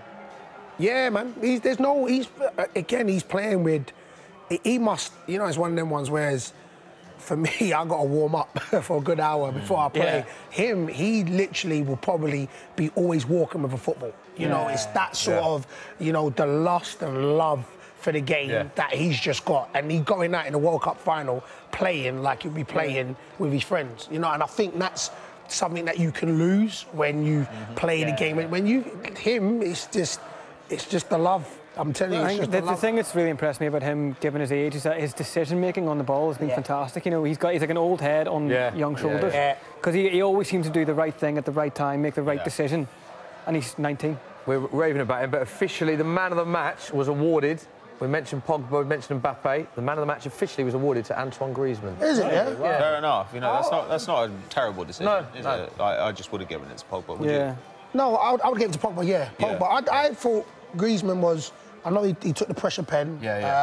And we saw a couple tackles that, you know, he wasn't resting on his laurels, but I think towards the end he was still fit. He was running with the ball. Yeah, I still think he didn't have a bad game. Yeah, no, not a bad game. I feel that Pogba was more influential. You know what I'm saying? But no, it wasn't a bad decision, and it is what it is. Right. Nearly out of time, guys. Before we go, Bayo, thank you so much for being on the show, but also recreating all the goals. Pleasure. Tom Drinkwater in the gallery, though, wants to show you this clip. This is Drinkwater recreating the goal that you couldn't recreate, apparently. That is... Do you remember that? Stupidly, I can't remember that. That's this great. is cameraman Tom Drinkwater with a top-bit effort. Editing. Where did you edit that? That was editing. You edited that. OK, Tom. Do you want to see it again? Let's have a look at it again. Let's see it. Look. Watch the double take like it's in the Matrix. Look, you see they've stitched that together. That never. They've had a long time to stitch it together. I remember there's that. the replay. Absolute wit from Drink. Hey, Drinks. I'd give you that, Drink. Working hard behind the scenes. A quick message to Drinkwater down camera 1 with that technique. I salute you. Don't ever do that again. We're going to work together soon. You see what happens. Anyway, I congratulate you. Right. That is it, guys. France are the World Cup winners, quite deservedly so. Nathan, Pete, thanks for Social Corner. No problem. Passo, amazing knowledge, as always, and stats. Thanks for joining us.